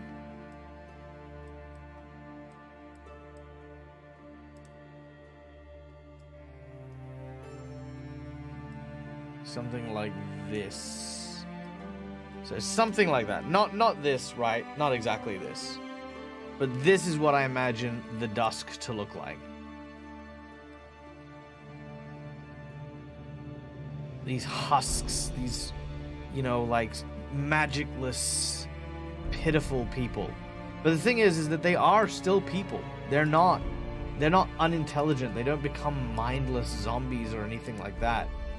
It's just their essence, their you know, ability to wield one of the basic things that they're granted just from existing is stripped away from them forever, right? And the thing is in my world there is currently no way to get your name back once it has been taken. Once your name is gone, that's it. The name is forever relinquished, never to be returned again. And that's kind of how I imagine it. What do you guys think? I mean, yeah. I was considering making my prominent villain in my story a drow, but then I stepped back and looked at those plans as they were written out. It felt so wrong. I had to go back into D&D Beyond to the race tab to find something that's not so uncomfortable. Yeah. I mean, look, the thing is you shouldn't be uncomfortable with drow, right? You should be looking at drow and how to portray it in a modern context. Because the thing is like, for example, World of Warcraft uses the Night Elves, and I think they're great. I think they're fine. You know, there's nothing wrong with having dark-skinned characters. But the thing is it was having dark-skinned characters always being the epitome of evil. That was the biggest problem. For me, the Dusk, they're not evil. They are people who are afflicted by a plague. And it's not just based on race, it is like anyone could become Dusk, right? Like you could be walking down the street, a perfectly ordinary human, and then someone strips you from your name, you then become a Dusk. So it's more of a condition than it is a racial thing. So that's kind of like, you know, that's a big thing. Stuart Simple for the win. I love those paints. I volunteer, teach art at my kid's school, and we are currently doing a unit on Black 3.0. Ooh, very nice. Anti-magic fields are both really cool and really annoying. I hate relying on barbarians. Yes, very true. But yeah, the idea of the idea of the anti-magic stuff is actually quite scary because my world is very high magic. So it's like the magic, when I say anti-magic, is not like, oh yeah, there's some anti-magic, wait for it to clear out, it'll be fine. Or you cast a spell and there's some anti-magic. It's like, no, it's gone. Like, there is a finite amount of space that would happen if you were to wield this kind of magic, and eventually the whole world would simply lose out on magic forever. Also, please explain why that one mer prince's great-grandma is also his aunt. Well, it was supposed to be the great-grand aunt, but then I misspoke. So, yeah, the thing is that his father's brother, the brother's wife's mother is who I was trying to refer to. She actually took her race of merfolk into the deep sea. And the deep sea is where she became like an anglerfish. Her skin and all of the skin for that species of merfolk became transparent and translucent. And their teeth kind of overlapped to their lips and stuff like that. So it was quite scary, quite terrifying. But yeah, that was where they came from. What's cracking? I've been cool. It's my birthday here. Hey! Happy birthday, Tricky Triton, dude. All right, hold on. Let me do this for you. I don't know if you believe in this stuff, but you know, look. Here we go. Okay, I got this. Okay. So, as the Dead Aussie Gamer, I have this. This is one of the first dice that I've ever owned. Actually, it might be here. No, here it is. This is the first dice. No, come back. There we go. All right, bad mic. Okay, there we go. This is the first dice I ever owned. This was what was bought to me by my partner when she first introduced me to D&D. I have lost this dice like 3 times, and all 3 times this dice has returned to my hand. I've moved houses while has been lost. I've done a whole bunch of things. And how do I know it's mine? I always know it's mine because on the number 11, there's always a black spot. I don't know if you can see it, but there's a black spot at the bottom of one of the 11s. That is how I've known this has been my dice for as long as I remember. Now, because it is your birthday, I'm going to do something very special for you. I am going to give you the blessings of my dice. I'm going to roll it, and what's going to happen is at some point or another in your next year, right, that number is going to be incredibly lucky for you. So if you see this number somewhere in your life, take a risk, throw something out there, you know, do whatever, but have some faith in this number for the rest of the year. This is my fortune-telling blessing. Okay? With probably the most important dice I own. Okay? This is just for you, Tricky. Okay. Your lucky number from the Dead Aussie Gamer is a 3. Okay? So the lucky number is 3. So look out for that number. Doesn't have to be a high number, doesn't have to be a low number, but just keep it in the back of your mind. Look for it. It'll come when you need it the most. So there you go. It's great. We can always use more redemption stories. Ah, well, I'm glad you enjoyed that, Duchess. Like, I'm glad. I'm sorry. I'm trying to catch up with chat. I'm so far behind. I use Stewart Black as black as a pigment in my resin pours for the Blackwood logo. Ah, okay. Oh, is that? Oh, I think I know what you're talking about. The one that looks like it's like a black pigment that looks like a hole, basically. Oh man, that is amazing. I love that stuff. I'm like, man, I wish I could use that stuff to do stuff. Like, just I don't know what I'd use it for, but like I want it. It's like one of those cool things that you just want to figure out what to use it for. Like draw an Acme, you know, like hole in the wall. That'd be amazing. Black is bat and white is white are pigments referring to. It's very interesting and surreal to see these pigments on painted objects. Yeah, I've seen some like interesting ones with the black. Where they've actually shone a torch at the black and it just doesn't let the light escape. Those are really cool. I always find it difficult to get black when painting or pure white. They will start you if you haven't seen them already. Yeah. Vanta Black. Yeah, Vanta Black's the one I was thinking of as well. Shows really absorbent of light. Not as much as Vanta, but I'm not going on that road for so many reasons. But not anyone can buy it to use. Oh, I know. I'm just talking about what the dust looked like. Oh, yeah. Okay, fair enough. Yay, affiliate links. Thank you, Calindria. You're so good to me. Can you be given a new name? Right now, Sparrow, characters in my world cannot be given a new name. That is one of the sad truths, is once you are a Dusk, you are a Dusk.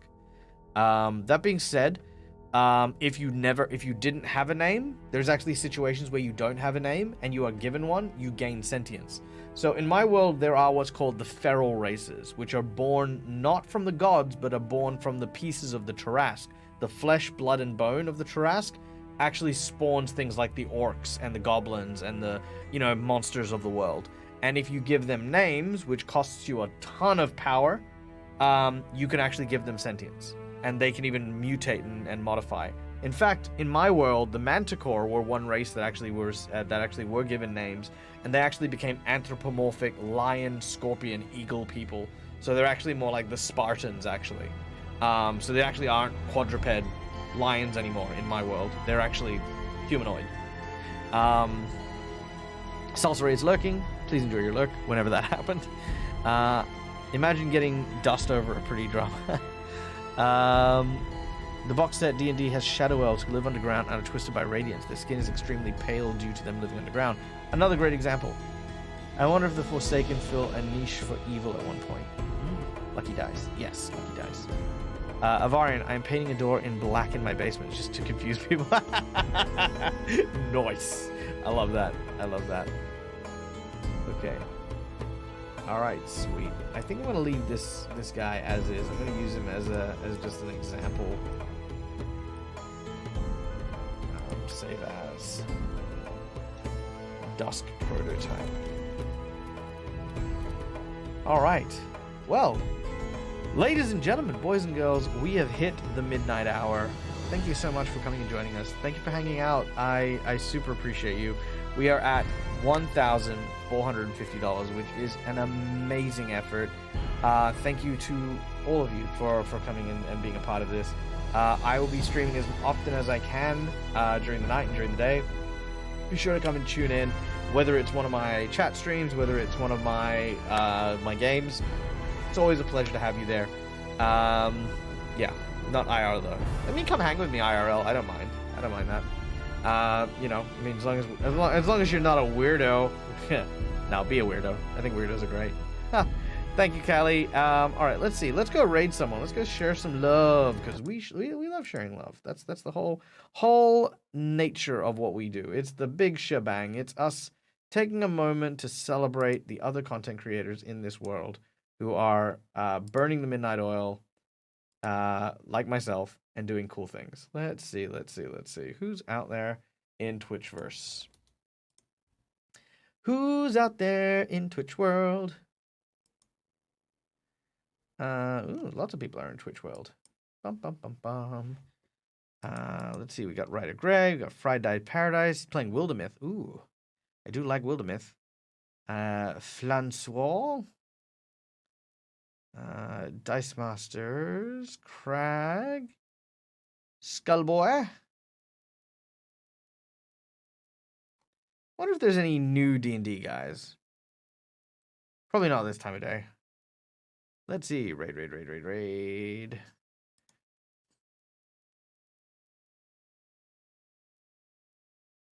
The midnight oil. Yeah, that's true. Midnight oil's been lit for a few hours now. In the midnight hour, for one more. With a rebel, yeah. They want more.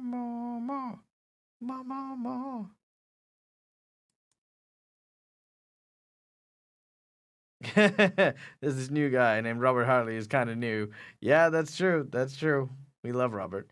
Yeah. Yep. Okay.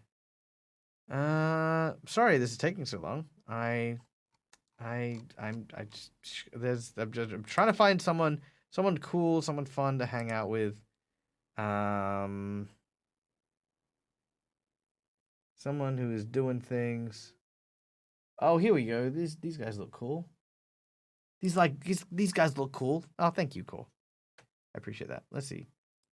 Now the important bit. Are you speaking English? Like I did need to ask permission. Yes. Ha. Brilliant. We are going to go and visit Akarom. Akarom is the place we are going to go and visit. These are some new people, new friends. Let's go make a good impression, guys, as we go in to raid. As always, don't forget to unleash the horde when we get into chat. Now, a tradition that we have here at the Desert Gamer is when we go and visit folks, we make sure that they can't read chat for at least a good couple seconds. So everything you got, guys, doesn't matter if it's my emotes, Rob's emotes, Dred's emotes, love hearts, fireballs, you know, my raid monsters, whatever. Throw them out there. Make sure that they know that they are loved and appreciated for all of their streaming. And guys, till we meet again, as always, from me to you, game hard or die trying. Bye, everyone.